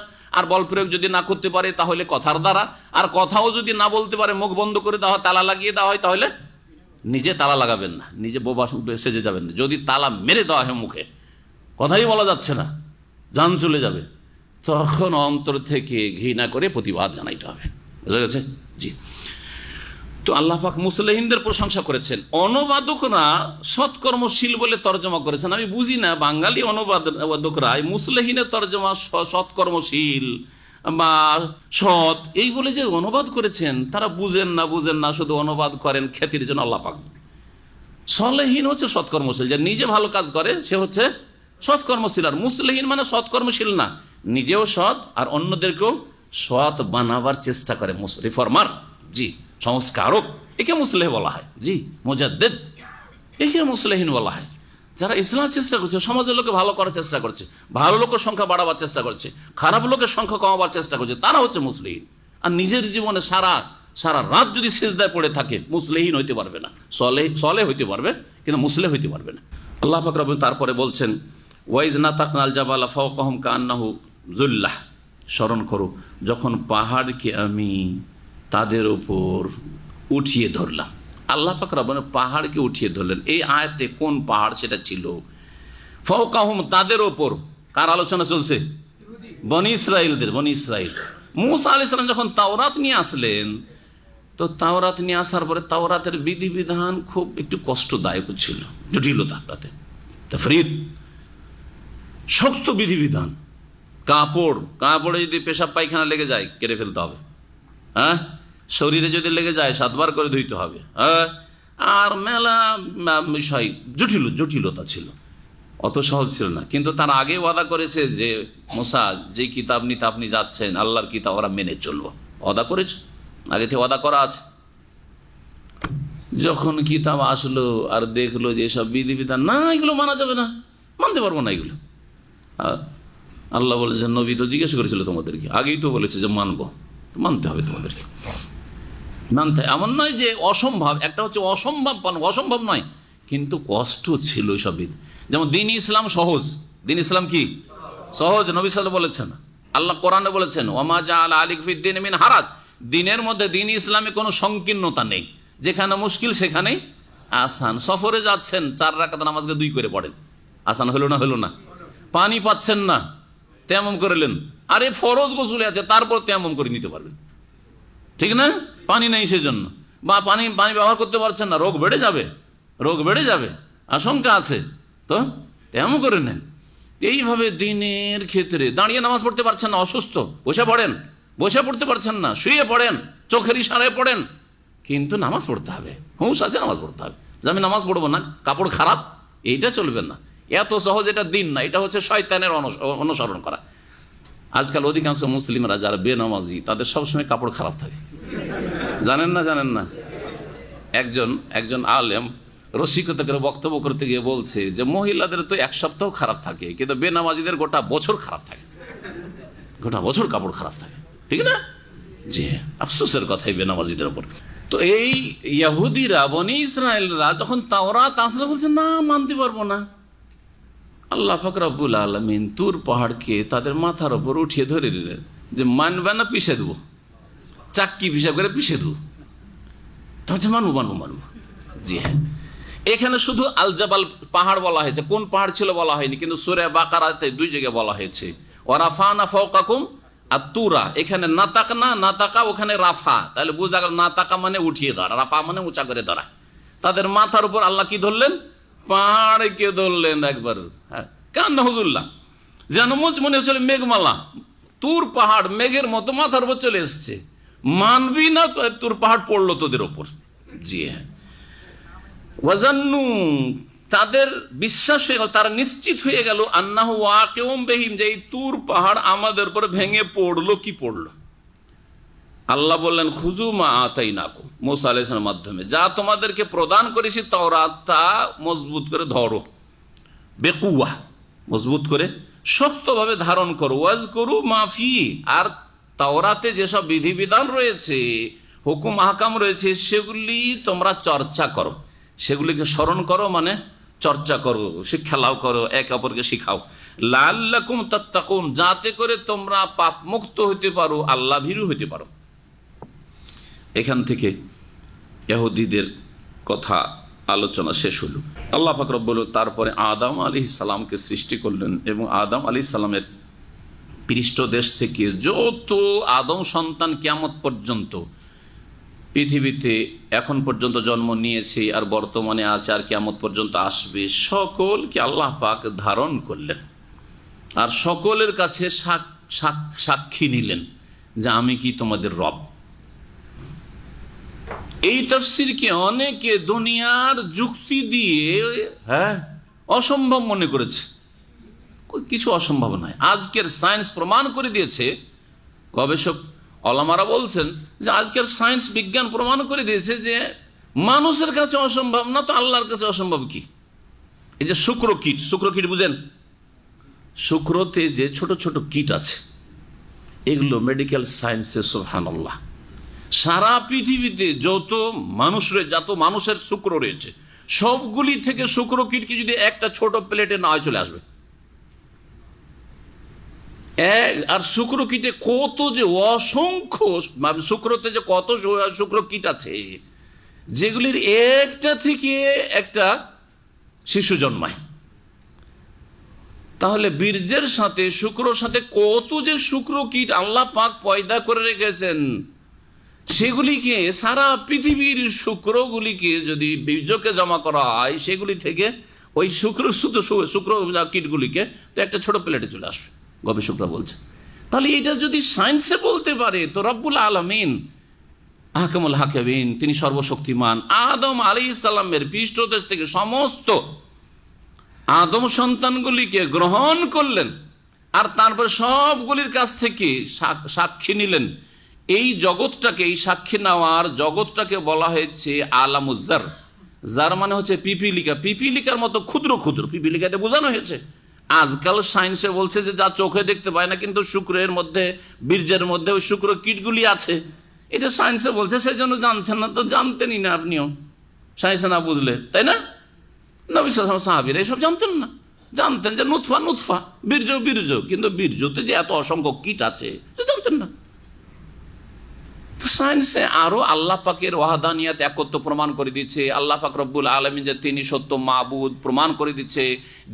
দিন ইসলাম যে সত্য, তার সত্যতা প্রমাণ করে দিচ্ছে। এগুলি জানার পরে যারা ইসলাম গ্রহণ করছে, তাদের ইসলাম হচ্ছে সত্য ইসলাম। সারা পৃথিবীর কোনো শক্তি সে ইসলাম কেড়ে নিতে পারে না। আরো ইয়াকিন বেড়ে জাদা তুমি মানা। এগুলি হচ্ছে আল্লাহ পাকের পার্থিব নিদর্শন, পার্থিব আয়াত। আল্লাহ পাকের আয়াত দুই রকম, এক হচ্ছে কোরআনে কারীমের আয়াত, ইসলামের বিধিবিধান, আর এক হচ্ছে সৃষ্টি জগতে আল্লাহ পাক বহু নিদর্শন রেখেছেন আল্লাহকে চেনার জন্য। তো এখন আল্লাহ পাক কি বলছেন শোনেন, স্মরণ করো। ওয়াইজ আখাযা রব্বুকা, তোমার প্রতিপালক যখন গ্রহণ করলেন, মিমবানি আদম সন্তান হতে, মিন যুহুরিহিম, অর্থাৎ আদম সন্তানদের পৃষ্ঠদেশ হতে, যুররিয়াতাহুম, তাদের সন্তান সন্ততিকে, তাদের বংশধরকে আল্লাহ গ্রহণ করলেন, আল্লাহ হাতে নিলেন। ওয়া আশহাদাহুম আলা আনফুসিহিম, এবং তাদের নিজেদের ওপর তাদেরকে সাক্ষী বানিয়ে জিজ্ঞেস করলেন। শাহেদা মানে নিজে সাক্ষী দেওয়া, সাক্ষ্য প্রদান করা, আর আশহাদা মানে সাক্ষী নেওয়া, সাক্ষী নেওয়া। তো ওয়া আশহাদাহুম, তাদের কাছ থেকে আল্লাহ সাক্ষী নিলেন, আলা আনফুসিহিম, তাদের উপর, মানে নিজেরা নিজেদের ওপর সাক্ষী দিল। কি সাক্ষী দিল? আল্লাহ জিজ্ঞেস করলেন যে আলাস্তু বিরাব্বিকুম, আমি কি তোমাদের প্রতিপালক নই? আমি কি তোমাদের সৃষ্টিকর্তা নই? রব, রবের অর্থে অনেক ব্যাপকতা রয়েছে, যিনি প্রতিপালন করেন, তাতে সৃষ্টিও সামিল। সৃষ্টির পরে ধীরে ধীরে ধীরে ধীরে যে আমরা বড় হয়েছি, সমস্ত স্তর পার করে এসেছি, এবং আমাদের যে সব উপজীবিকা রিজিক এসেছে, সবগুলিকে সামিল রব শব্দটি, প্রতিপালনকারী, পালনকর্তা রব। আমি কি তোমাদের প্রতিপালক নই? যিনি রব, তাঁর ইবাদত করতে হবে। যখন সাক্ষী চাইলেন আল্লাহ পাক, কালু, তখন তারা সকলে, আদম সন্তান সকলে সেই পিপিলিকার জগতে, পিপিলি, ক্ষুদ্র পিপিলিকার মতো যখন ছিল, তারা তাদেরকে জিজ্ঞেস করেছিল আল্লাহ পাক রব্বুল আলামিন। তারা বলেছে বালা, হ্যাঁ অবশ্যই, হ্যাঁ অবশ্যই আপনি আমাদের রব। শাহেদ না, আমরা সাক্ষ্য প্রদান করলাম। কি বলেছিল তারা? শাহেদ না, আমরা সাক্ষ্য প্রদান করলাম। কেন আল্লাহ পাক এই সাক্ষী নিলেন তাদের কাছ থেকে? আল্লাহ বলছেন আনতাকুলু ইয়াউমাল কিয়ামা, এখানে রয়েছে লে আল্লাহ তাকুলু, উজ্জ আছে, যাতে করে তোমরা না বলতে পারো, যাতে করে তোমরা না বলতে পারো কিয়ামতের দিবসে, ইন্না কুন্না আন হাযা গাফিলিন, আমরা এই আল্লাহ পাককে রুবুবিয়ত, প্রভুত্ব এবং ইবাদত থেকে অনবহিত ছিলাম, উদাসীন ছিলাম, অজ্ঞ ছিলাম, আমরা তো জানতাম না কিছু।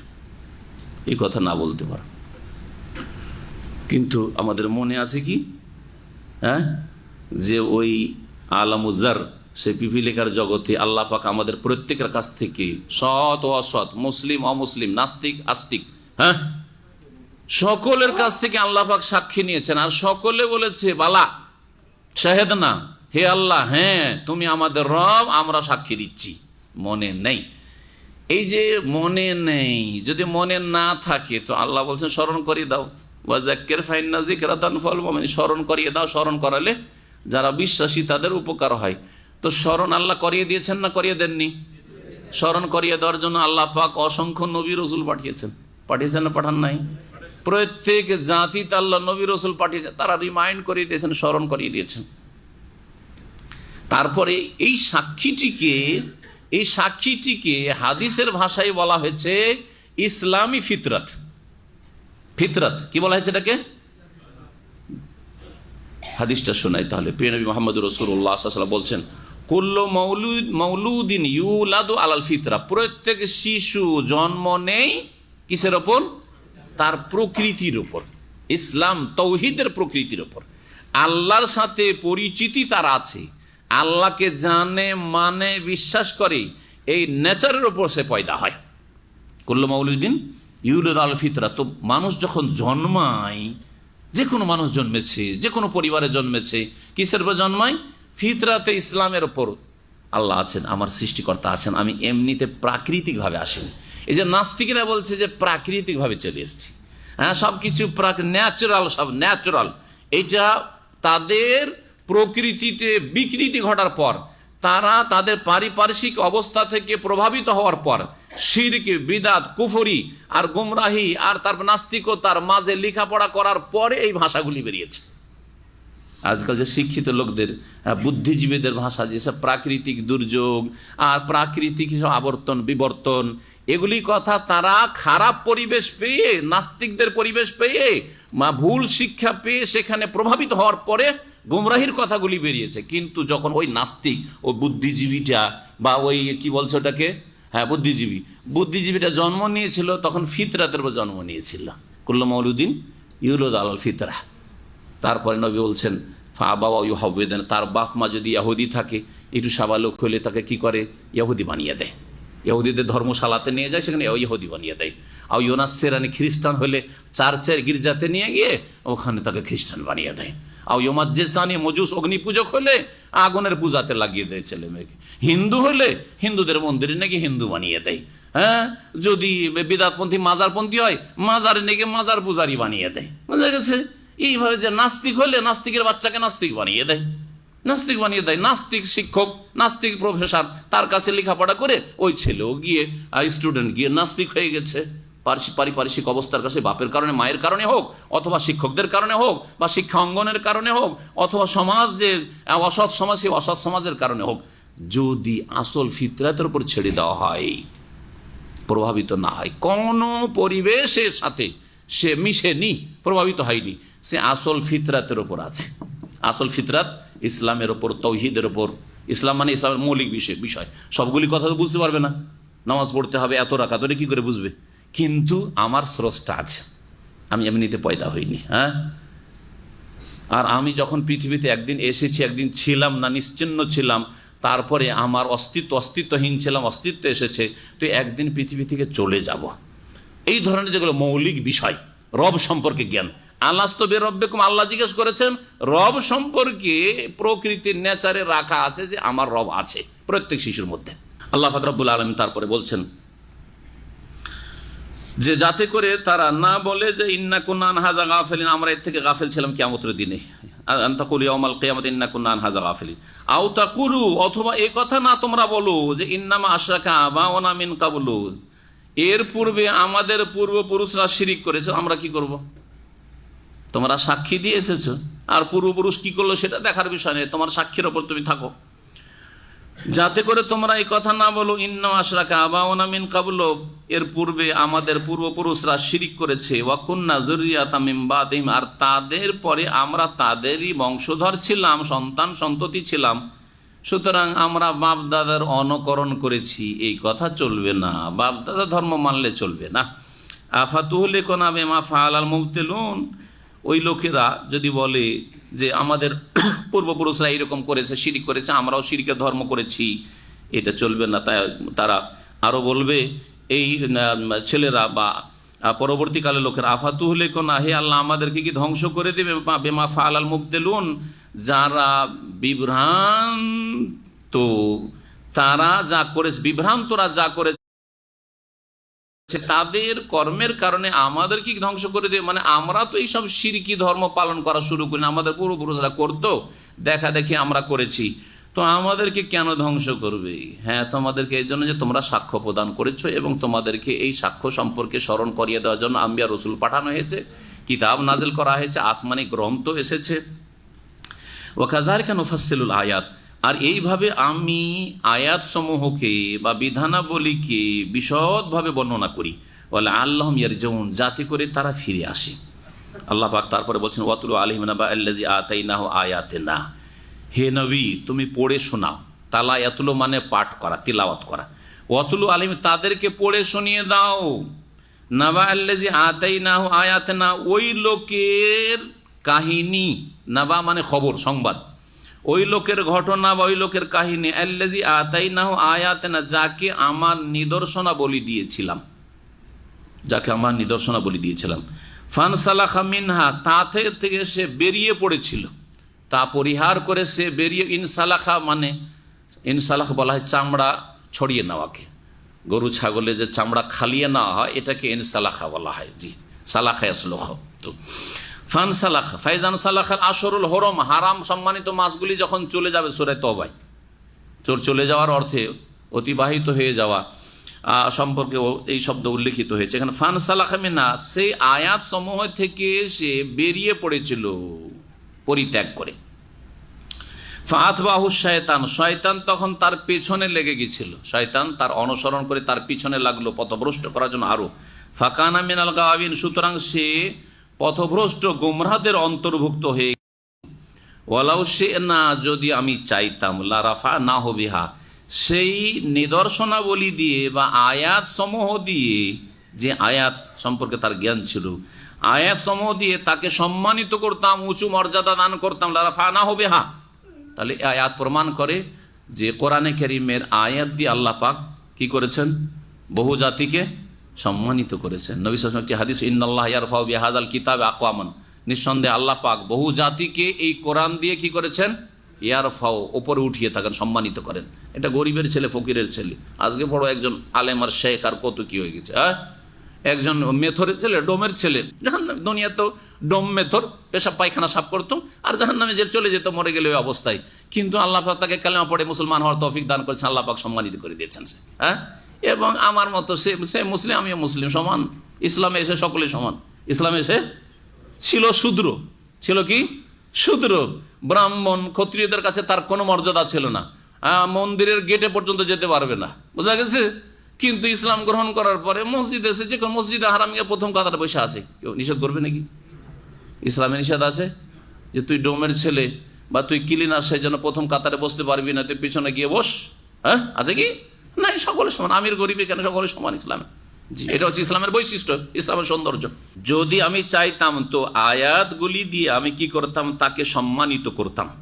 হ্যাঁ, ওই হাদিস আছে ওয়ায়াদাউ বিহি আখারিন, আর বহু জাতিকে আল্লাহ পাক কোরআন দ্বারা কি করেছেন, লাঞ্ছিত অপদস্থ করেছেন। তো এই ব্যক্তি, যেই ব্যক্তি সম্পর্কে বলা হয়েছে তাফসীর পরে বলছি, আয়াত দুটি শেষ করিনি বা তিনটি শেষ করিনি, একই ঘটনার সাথে এই আয়াতগুলি সম্পর্ক রয়েছে। আল্লাহ পাক বলছেন ওয়ালাউ শি'না, আমি যদি চাইতাম, লারাফা'নাহু বিহা, ওই ব্যক্তি, যেই ব্যক্তিকে আমি আয়াত দিয়েছিলাম কিন্তু আয়াতগুলিকে উপেক্ষা করেছিল, শয়তান তার পিছে লেগে গেল, শয়তান তাকে বিভ্রান্ত করলো আর সে গুমরাহির শিকার হলো, ওই ব্যক্তিকে যদি আমি চাইতাম তো এই আয়াতগুলি দিয়ে সম্মানিত করতাম, উঁচু স্থান দান করতাম। ওয়ালাকিন্নাহু আখলাদা ইলাল আরদ, কিন্তু সে পৃথিবীর দিকে ঝুঁকে পড়ল।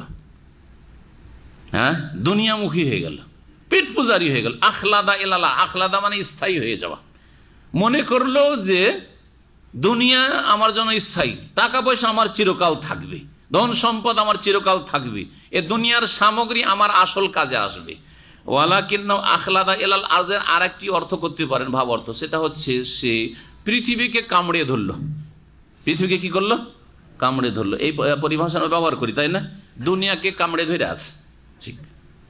তো ওই ব্যক্তি দুনিয়ার দিকে ঝুঁকে পড়লো, আখলাদা ইলাল আর, দুনিয়ার দিকে ঝুঁকে পড়লো। ওয়াত্তাবা হাওয়াহু, আর যখন মানুষ দুনিয়ার দিকে, পয়সার দিকে, নেতৃত্বের দিকে, দিন ছেড়ে দিই, দিনের সাথে সাথে দুনিয়া আসলে অসুবিধা নেই। দিন ইসলাম ঠিক আছে, আল্লাহ নেতা বানিয়েছেন, শাসক বানিয়েছেন, কোনো অসুবিধা নেই, ভালো কথা। হ্যাঁ, দিন ঠিক আছে, আর তারপর আল্লাহ অঢেল ধন সম্পদ দিয়েছেন, কোনো অসুবিধা নেই। দুনিয়া অর্জন করতে, দুনিয়া উপার্জন করতে দিন ইসলাম কখনো বাধা সামান্য সৃষ্টি করেনি। হ্যাঁ, হারাম, নাজাইজ, অন্যায়, অবৈধ উপায় নয়। জি, তো দিনকে উপেক্ষা করে যারা কি করে, দুনিয়ামুখী হয়ে যায়, দুনিয়ার দিকে ঝুঁকে পড়ে, ওয়াত্তাবা হাওয়াহু, তারা কি করে, কুপ্রবৃত্তির অনুসরণ করে, মনের পূজা শুরু করে, মনে যা লাগে তাই করে। আল্লাহ পাক বলছেন যে যখন দুনিয়ামুখী হয়ে গেল, দুনিয়ার দিকে ঝুঁকে পড়লো ওই ব্যক্তি, ওয়াত্তাবা হাওয়াহু, আর সে কুপ্রবৃত্তির অনুসরণ করলো, তার এইরকম হয়ে গেল। ওর একটি খুব নিকৃষ্ট উদাহরণ আল্লাহ দিচ্ছেন, নিকৃষ্ট উপমা পেশ করেছেন। ফামাসালুহু কামাসালিল কালবি, এই শ্রেণীর লোক বা এই ব্যক্তির আর এই ব্যক্তির মতো যার চরিত্র, যার কথা উল্লেখ করা হইল আয়াত দুটিতে, এর উদাহরণ হচ্ছে, দৃষ্টান্ত হচ্ছে কুকুরের মতো। কামাসালিল কালবি, কুকুরের মতো। কুকুর কি করে? ইন তাহমেল আলাইহি ইয়ালহাস, তাহমেলের দুটি তাফসীর করা হয়েছে, যেটা প্রসিদ্ধ, অধিকাংশ তাফসীরকার তাফসীর করেছে, সেটা হচ্ছে তাকে যদি তাড়া দাও, কুকুরকে যদি পিছন দিক থেকে তাড়া দেন, তা হামলা মানে হামলা করা, যেটা বলি হামলা করা মানে তাড়া, হামলা করলে তাড়াইতে হয় না? তো যদি কুকুরকে তাড়াও তো কি করে? ইয়ালহাস, তখনও জিহ্বা বের করে হাঁপাতে থাকে। লাহাস বলা হয় জিহ্বা বের করাকে। মানুষ বা অন্যান্য প্রাণী জিহ্বা বের করে কখন? হ্যাঁ, ক্লান্ত, হাঁপিয়ে গেলে, দৌড়তে দৌড়তে হাঁপিয়ে গেছে তখন। কিন্তু কুকুর জিহ্বা বের করে সবসময় জিহ্বা বের করে থাকে। একমাত্র কুকুর সবসময় জিহ্বা বের করে থাকে। ও দৌড়লেও জিহ্বা বের করে, আর যদি দাঁড়িয়ে থাকে তবু জিহ্বা বের করে থাকে। আল্লাহ পাক ওই একবারে কুকুর, জঘন্য এই সৃষ্টির বা এই নিকৃষ্ট সৃষ্টির আল্লাহ পাক একটি উদাহরণ দিচ্ছেন ওই মানুষের, যে দুনিয়াকে কামড়ে ধরেছে, দুনিয়ার দিকে ঝুঁকে পড়েছে, দিনকে পিছনে ছেড়ে দিয়েছে, আর কুপ্রবৃত্তির অনুসরণ করেছে, আর আয়াতের জ্ঞান থাকা সত্ত্বেও আয়াত থেকে, আল্লাহ পাকের বিধান থেকে বেরিয়ে গেছে, বেআমল হয়ে গেছে, পাপে লিপ্ত হয়েছে, এই শ্রেণীর লোক।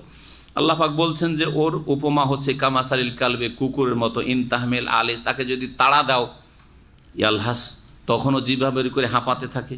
আওতাত রখু, আর তাকে যদি ছেড়েও দাও যে না তাড়াবো না, থাক, দাঁড়িয়েই থাক কুকুরটা, ইয়ালহাস, তবুও জিভা বের করে হাঁপাতে থাকে, জিভা বের করে তাও হাঁপাতে থাকে।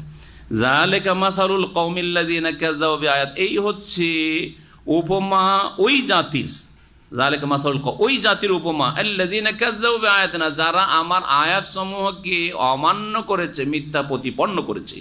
ফাকসুসিল কাসাসা, সুতরাং হে নবী তুমি কাহিনী বর্ণনা করে দাও। কাসাস কাহিনী, কিচ্ছা কাহিনী বয়ান করো, কিন্তু সত্য কিচ্ছা কাহিনী বয়ান করবেন। কিচ্ছা কাহিনী মানে উদ্ভট কিচ্ছা কাহিনী বয়ান করবেন না। ইসলামের আকিদা তৌহিদ সুন্নত বিরোধী বিদাতি কিচ্ছা কাহিনী বয়ান করবেন না। যেমন এক শ্রেণীর লোকেরা ধর্মের নামে অনেক কিচ্ছা কাহিনী বানাওয়াড় বয়ান করে, আর যেগুলি সহি আকিদা বিরোধী, আল্লাহ ছাড়া অন্যকে আলমুল গায়েব বানিয়ে দেওয়া, অন্য অসাধারণ ক্ষমতা রাখে, সাত আকাশের উপরে পাগল চলেই গেল, যাওয়ার পরে হারিয়েই গেল, আর পাগলের পাগলারে করে চিল্লাচর খোঁজ পাওয়া যায় না, আর চালাই শব্দই নেই। হ্যাঁ, এগুলো কিচ্ছা বয়ান করা যাবে না, এগুলো ইসলামী আকিদা বিরোধী কথা। জি হ্যাঁ, তো সহি সত্য যেগুলো বানাওয়াট কিচ্ছা কাহিনী নয়, বহু কিচ্ছা কাহিনী আছে যেগুলো থেকে শিক্ষার বহু বিষয় রয়েছে, এইসব কিচ্ছা কাহিনী বয়ান করেন। আল্লাহ পাক বলছে ফাকসুসিল কাসাস, হে নবী তুমি কাহিনী বর্ণনা করো, লাআল্লাহুম ইয়াতাফাক্কারুন, যাতে করে তারা চিন্তাশীল হয়, কিচ্ছা থেকে কিছু শিখতে পারে, কাহিনী থেকে শিখতে পারে। সাআ মাসালানিল কওম, ওই জাতির দৃষ্টান্ত বড়ই জঘন্য, আল্লাযীনা কাযাবু বিআয়াতিনা, যারা আমার আয়াত সমূহকে মিথ্যা মনে করেছে, ওয়া আনফুসাহুম কানু ইয়াজলিমুন, আর তারা নিজেদের উপর জুলুম করেছে, তাদের দৃষ্টান্ত বড়ই নিকৃষ্ট দৃষ্টান্ত। এই যে কুকুরের সাথে তুলনা করা হলে সেটা বলা হচ্ছে। এখানে একটি কথা বলতে চেয়েছিলাম, ইন তাহমিল আলাইহি, এর তাফসীর কি বললাম, যদি তাকে তাড়া দাও। এটা হচ্ছে প্রসিদ্ধ তাফসীর। কেউ কেউ তাফসীর করেছে হামালা আহমল মানে বোঝা চাপিয়ে দাও। হামালা আহমল মানে কি হয়, বোঝা চাপানো। এখান থেকে আজকাল কুলিকে হাম্মাল বলা হয়, কুলিকে আরবিতে কি বলা হয়। তো ইন তাহমিল আলাইহি, কুকুরের পিঠে যদি কোনো বোঝা চাপাও, তবুও কি করবে, আল্লাহ জিহ্বা বের করে হাঁপাবে।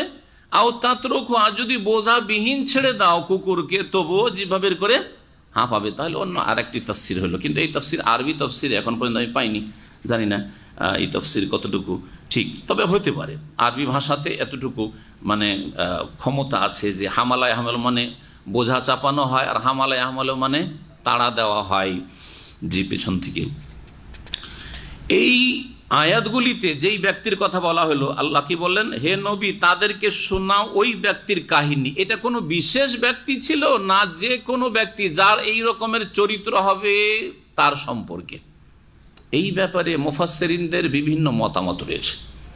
একদল মুফাসসিররা বলছেন যে এটাকে কোনো একটা ব্যক্তির কিসসা বলে, একজন লোক এই চরিত্রে ছিল আর তার সম্পর্কে এই আয়াতগুলি নাযিল হয়েছে, যার নাম বালআম বিন বাউর বা বাউরা ছিল। এই কিসসাটি তাফসীরের কিতাবে খুব প্রসিদ্ধ কিসসা, যে সে দিনের জ্ঞান রাখতো, দিনের জ্ঞান রাখা সত্ত্বেও সেই ব্যক্তি গুমরাহির শিকার হয়েছিল। শয়তান তখন তার পিছনে লেগে গেল আর তাকে একবারে গুমরাহ করে দিল, আর দুনিয়ামুখী হয়ে গেল দিন পর পরে। এইসব কিসসা ইসরায়েলি বিভিন্ন রেওয়ায়েত রয়েছে। এছাড়াও এই বালাম বিন বাউরা ছাড়াও আরও কিসসা বয়ান করা হয়েছে, সেগুলি ঠিক কিনা আল্লাহ ভালো জানেন। তবে যারা বলেছেন যে এটা যে কোনো এমন অসৎ ব্যক্তির সম্পর্কে বর্ণনা করা হয়েছে যার হবে এই চরিত্র, আতাই না আয়াতে না, আল্লাহর আয়াত তাকে দেওয়া হয়েছে, মানে ইসলামের জ্ঞান ছিল, কোরআন হাদিসের জ্ঞান হাসিল করেছে, কিন্তু তারপরে আমল করলো না। কোরআন হাদিসের জ্ঞান হাসিল করার পরে যদি শিরক বিদআতে লিপ্ত থাকে বা বেনামাজি হয়ে যায়, আমাদের সমাজে আছে, মাদ্রাসা পড়ে মৌলবী সমাজ নামাজ পড়ে না, এই আয়াত ফিট হবে কি হবে না? হ্যাঁ, ইসলামের জ্ঞান, মাদ্রাসা পড়া জরুরি নয়, মাদ্রাসা পড়েননি কিন্তু আলহামদুলিল্লাহ দিন সম্পর্কে যথেষ্ট আপনাদের মতো অনেক জ্ঞান হাসিল করেছেন আর অনেক আলহামদুলিল্লাহ আমল করেছেন। তারপরে শেষ দিকে গিয়ে দুনিয়ার ফিতনায়, নেতৃত্বের ফিতনায় বা পয়সার ফিতনায় পড়ে হারাম ব্যবসায় অথবা জুলম অত্যাচারে আপনি কি হয়ে গেলেন, লেগে গেলেন, জুলুম করা শুরু করলেন। তাহলে দিন জানার পরেও, আল্লাহর বিধান সম্পর্কে জ্ঞান হাসিল করার পরে দিন থেকে দূরে সরে ফানসা রাখা মিনা, এইরকম যখন হয়ে যায় তখন শয়তান পিছনে লেগে চান্স পেয়ে যায় যে একে পেয়ে গেছি, এটা আমার এখন শিকারী বস্তু, তখন গুমরা করা আরও চেষ্টা করে। সুতরাং গুমরা হয়ে পড়ে। আর সেই ব্যক্তিকে যদি চেষ্টা করত, তো কোরআনে কারীমের আয়াত দিয়ে, রসুলের হাদিস দিয়ে, দ্বীন ইসলামের জ্ঞান দিয়ে সে সম্মানিত হইতে পারত। আপনি এখান থেকে যা শিখেছেন এটা দিয়ে যদি মনে করতেন তো দেশে গিয়ে আলহামদুলিল্লাহ একটা দাওয়াতের কাজ করতে পারতেন, আপনি একটা ইসলামিক সেন্টার খুলতে পারতেন, কিছু একটা কিতাব দিয়ে বা কিছু যেসব দাওয়াতি যেগুলি সামগ্রী রয়েছে, উপায় উপকরণ, সেগুলি দিয়ে আপনি একটা ইসলামের খেদমতের কাজ শুরু করে দিতে পারতেন।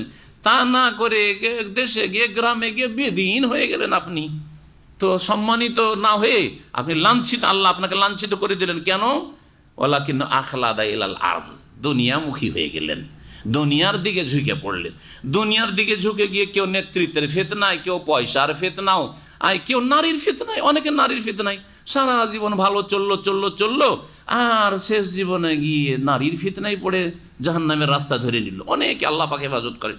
আমি এমন লোককে চিনি 50 বছর পর্যন্ত তার চরিত্র ভালো ছিল, 50 যখন পার করে গেছে বয়স, সুবহানাল্লাহ, তারপরে জেনায় লিপ্ত, আর অহরহ জেনায় লিপ্ত, আউযুবিল্লাহ। তারপরে যদি তার ইসলাম সম্পর্কে জ্ঞান থাকে তার এই অবস্থা হয়। 40-50 পর্যন্ত দাড়ি রেখেছিল। আরে যারা রাখেননি গুনাহতে আছেন, কিন্তু যেই ব্যক্তি দাড়ি রাখলো 30-40 পর্যন্ত, 50 পর্যন্ত দাড়ি রাখলো, আর তার শেষ জামানায় কোন ফিতনার যে শিকার হইলো, দাড়ি মুন্ডন করে নিল। আমি এইরকম লোক বেশ দেখেছি, আউযুবিল্লাহ। তাহলে এটা কি হচ্ছে? আখলাদা ইলাল আরদ, দুনিয়ার দিকে ঝুঁকিয়ে পড়া বহু ক্ষেত্রে, বিশেষ করে নামাজের ক্ষেত্রে। নামাজি হওয়ার পর বেনামাজি হয়ে যাওয়া, এলেম হাসিল করার পরে বেআমল হয়ে যাওয়া, তারপরে হারামে লিপ্ত হয়ে যাওয়া, ইত্যাদি ইত্যাদি। এইরকম চরিত্র যাদের হবে তার উদাহরণ হচ্ছে কুকুরের মতো। মানে ওর ইসলামের জ্ঞান হাসিল করে লাভ কি? কুকুর যেমন সব অবস্থায় কি করে থাকে, জিহ্বা বের করে থাকে, তেমনি ইসলামের জ্ঞান হাসিল করে ওই জিহ্বা বের করে আছে, মানে বেআমল হয়ে আছে। আর ইসলামের জ্ঞান যদি হাসিল নাও করতো তবুও কুকুরের মতো জিহ্বা বের করে হাঁপসাচ্ছে। কথা বুঝতে পারছেন না? জি হ্যাঁ, এই হচ্ছে দৃষ্টান্ত। আসলে মানে এর শিখার না শিখায় কোনো লাভ হইল না, শিখেও যা না শিখেও তা। জি, বেআমল। এবং এর জন্য বেশি শাস্তি রয়েছে। যেই ব্যক্তি ইসলাম সম্পর্কে জ্ঞান হাসিল করলো তারপরে সে বেআমল হয়ে গেল, পাপে লিপ্ত হলো, তার জন্য কঠোর শাস্তি রয়েছে। মান ইয়াহদিল্লাহু ফাহুয়াল মুহতাদি, আল্লাহ যাকে হেদায়েতের তৌফিক দেন সেই ব্যক্তি হেদায়েত প্রাপ্ত হয়। ওয়া মান ইউদলিল, আর আল্লাহ যাকে পথভ্রষ্ট করেন, ফাউলাইকা হুমুল খাসিরুন, বা যারাকে পথভ্রষ্ট করেন তারাই হচ্ছে ক্ষতিগ্রস্ত। তাহলে দোষ কি আল্লাহর? আল্লাহ জবরদস্তি করেছেন না, এখানে তাকদীরের দিকে ইঙ্গিত করা হয়েছে। কি তাকদীর? তকদিরের প্রথম স্তর হচ্ছে, 4টি স্তর রয়েছে। প্রথম স্তর কি কেউ বলতে পারেন? তকদির সম্পর্কে অনেক শুনছেন যারা নিয়মিত আমার ক্লাসে আসেন। তকদিরের প্রথম স্তর কি? আল্লাহ পাকের জ্ঞান, ইলমুল্লাহ, আল্লাহ পাকের জ্ঞান। তো যেই ব্যক্তি ইসলামের জ্ঞান হাসিল করলো, অনেক ভালো আমল, যখন 15, 16, 20 বছর, 25 বছর, 30 বছর বয়স ছিল, 5 ওয়াক্ত নামাজ পড়তো, আর মাশাআল্লাহ কোরআনে তাফসীর পড়তো, আর ইসলামের জ্ঞান হাসিল করেছে, মাদ্রাসায় পড়েছে অথবা ইসলামিক সেন্টারে শিক্ষা লাভ করেছে, করার পরে শেষ দিকে গিয়ে গুমরাহির শিকার হয়ে গেল, আমল ছেড়ে দিল, এলেম ছেড়ে দিল, কোরআন মুখস্থ করে ভুলে গেল, সারা বছর কোরআন ছুঁয়ে দেখে না। বহু হাফেজকে এখানে করে দেখি সারা বছর তো কোরআন ছুঁয়ে দেখে না। রমজান মাসে জিজ্ঞাসা করেছি কয় খতম, ইন্না লিল্লাহি ওয়া ইন্না, এক খতমও না, একটা খতম রমজান মাসে দেয়। এটা তাহলে বলেন এটা কি এই আয়াতগুলি তাদের উপরে ফিট হবে না? হ্যাঁ, যে আয়াত তো আল্লাহ দিয়েছিলেন, আতাইনাহু আয়াত ফানসালাখা মিনহা, কিন্তু সেখান থেকে ওই খাল চামড়া যেমন উঠানো হয় গরু ছাগল জবাই করার পরে, ওই রকম ইসলাম থেকে তারা এইরকম বেরিয়ে চলে গেল, ইসলামের বিধিবিধানকে বা আয়াতকে পরিহার করলো। জি, শয়তান তখন পিছনে লেগে গেল। এদের অবস্থা হচ্ছে কুকুরের মতো। জি, আল্লাহ পাক যেন আমাদের হেফাজত করেন। এই জন্য বেশি বেশি দোয়া করতে হয়, রব্বানা লা তুযিগ কুলুবানা বা'দা ইয হাদাইতানা, আল্লাহ হেদায়েতের উপর আমাদের অন্তরকে বাঁকা করে দিও না। তারপরে দিনের উপর অটলতার জন্য নবী সাল্লাল্লাহু আলাইহি ওয়াসাল্লাম খুব বেশি বেশি দোয়া করেছেন। হ্যাঁ, রব্বানা আফরিগ আলাইনা সাবরান ওয়া সাব্বিত আকদামানা, শুধু জিহাদের ময়দানে নয়, আর শুধু দুশমনের সামনে নয়, বরং দিনের উপর আল্লাহ পাক যেন পাকে আপনার দৃঢ় রাখেন, সুদৃঢ় রাখেন, প্রতিষ্ঠিত রাখেন। এইরকমই আল্লাহুম্মা মুকাল্লিবাল কুলুব সাব্বিত কলবি আলা দীনিক, ইয়া মুসাররিফাল কুলুব সাররিফ কুলুবানা আলা তাআতিক। তো আল্লাহ পাক বলছেন এখানে তকদিরের কথা। আল্লাহ পাকের এলেমে আছে যে কথাটি বলছিলাম, তকদিরের কথা, যে এই লোকটি প্রথম দিকে নামাজি থাকবে, ইসলাম শিখবে, কোরআন মুখস্থ করবে, মাদ্রাসায় পড়বে, ইসলাম সেন্টারে জ্ঞান অর্জন করবে, আর যেমনই 40 কাছে আসবে তখন নারীর ফিতনায় পড়ে যাবে। আল্লাহ ধাক্কা দিয়ে নারীর ফিতনা ফেলেছেন না, সে নারীর ফিতনায় পড়েছে, সে নিজে নারীর ফিতনায় পড়েছে। আল্লাহর এলেমে সব আছে, কিন্তু সব জানছেন না ওই 100 বছর বাঁচবে বা 80 বছর বাঁচবে, আল্লাহ জানছেন না। আল্লাহ জানছেন যে যখন 40 বয়স হবে তখন মহিলার ফিতনায় পড়ে যাবে, বা পয়সার ফিতনায় পড়ে যাবে, হ্যাঁ, সুদের ফিতনায় পড়ে যাবে, জুয়ার ফিতনায় পড়ে যাবে, অথবা সে নেতৃত্বের ফিতনায় পড়ে যাবে, জুলুম অত্যাচারের ফিতনায় পড়ে যাবে, কাউকে খুন করে দিবে, দিন ইসলাম থেকে তখন কি হয়ে যাবে, হ্যাঁ, বেরিয়ে চলে যাবে পুরোপুরি অথবা আংশিকভাবে। এই লোকের উদাহরণ ইসলাম জানার পরেও যখন এইরকম হয়ে গেল, কুকুরের মতো, কুকুর সর্ব অবস্থায় হাঁপায় আর জিভা বের করে থাকে, এর শিখা না শিখা বরাবর ওই কুকুরের মতো অবস্থা। আল্লাহ পাক যাকে হেদায়েতের তৌফিক দেন, তো হেদায়েত আল্লাহর কাছে এই জন্য চাইতে হবে এবং আপনার যথাসাধ্য চেষ্টা চালাইতে হবে যে আমি দিনের ওপর থাকবো, হেদায়েতের ওপর থাকবো। আল্লাহ কখনো ধাক্কা দিয়ে গোমরাহ করে দেবেন না। ফাউলাইকুমুল খাসিরুন, আপনি এইরকম করবেন, আল্লাহর এলমে রয়েছে তকদিরের প্রথম স্তরে, সেই জন্য এইরকমটা হয়েছে, কিন্তু আল্লাহ জবরদস্তি আপনাকে গোমরাহ করেন নাই। সেসব কিস্সা যেসব তাফসিরে রয়েছে ওইসব কিস্সা আর শোনাইলাম না, এখানে তাফসির শেষ করছি। ও সাল্লাল্লাহু আলা নবিয়িনা মুহাম্মদ ওয়া আলা আলিহি ওয়া সাহবিহি আজমাইন।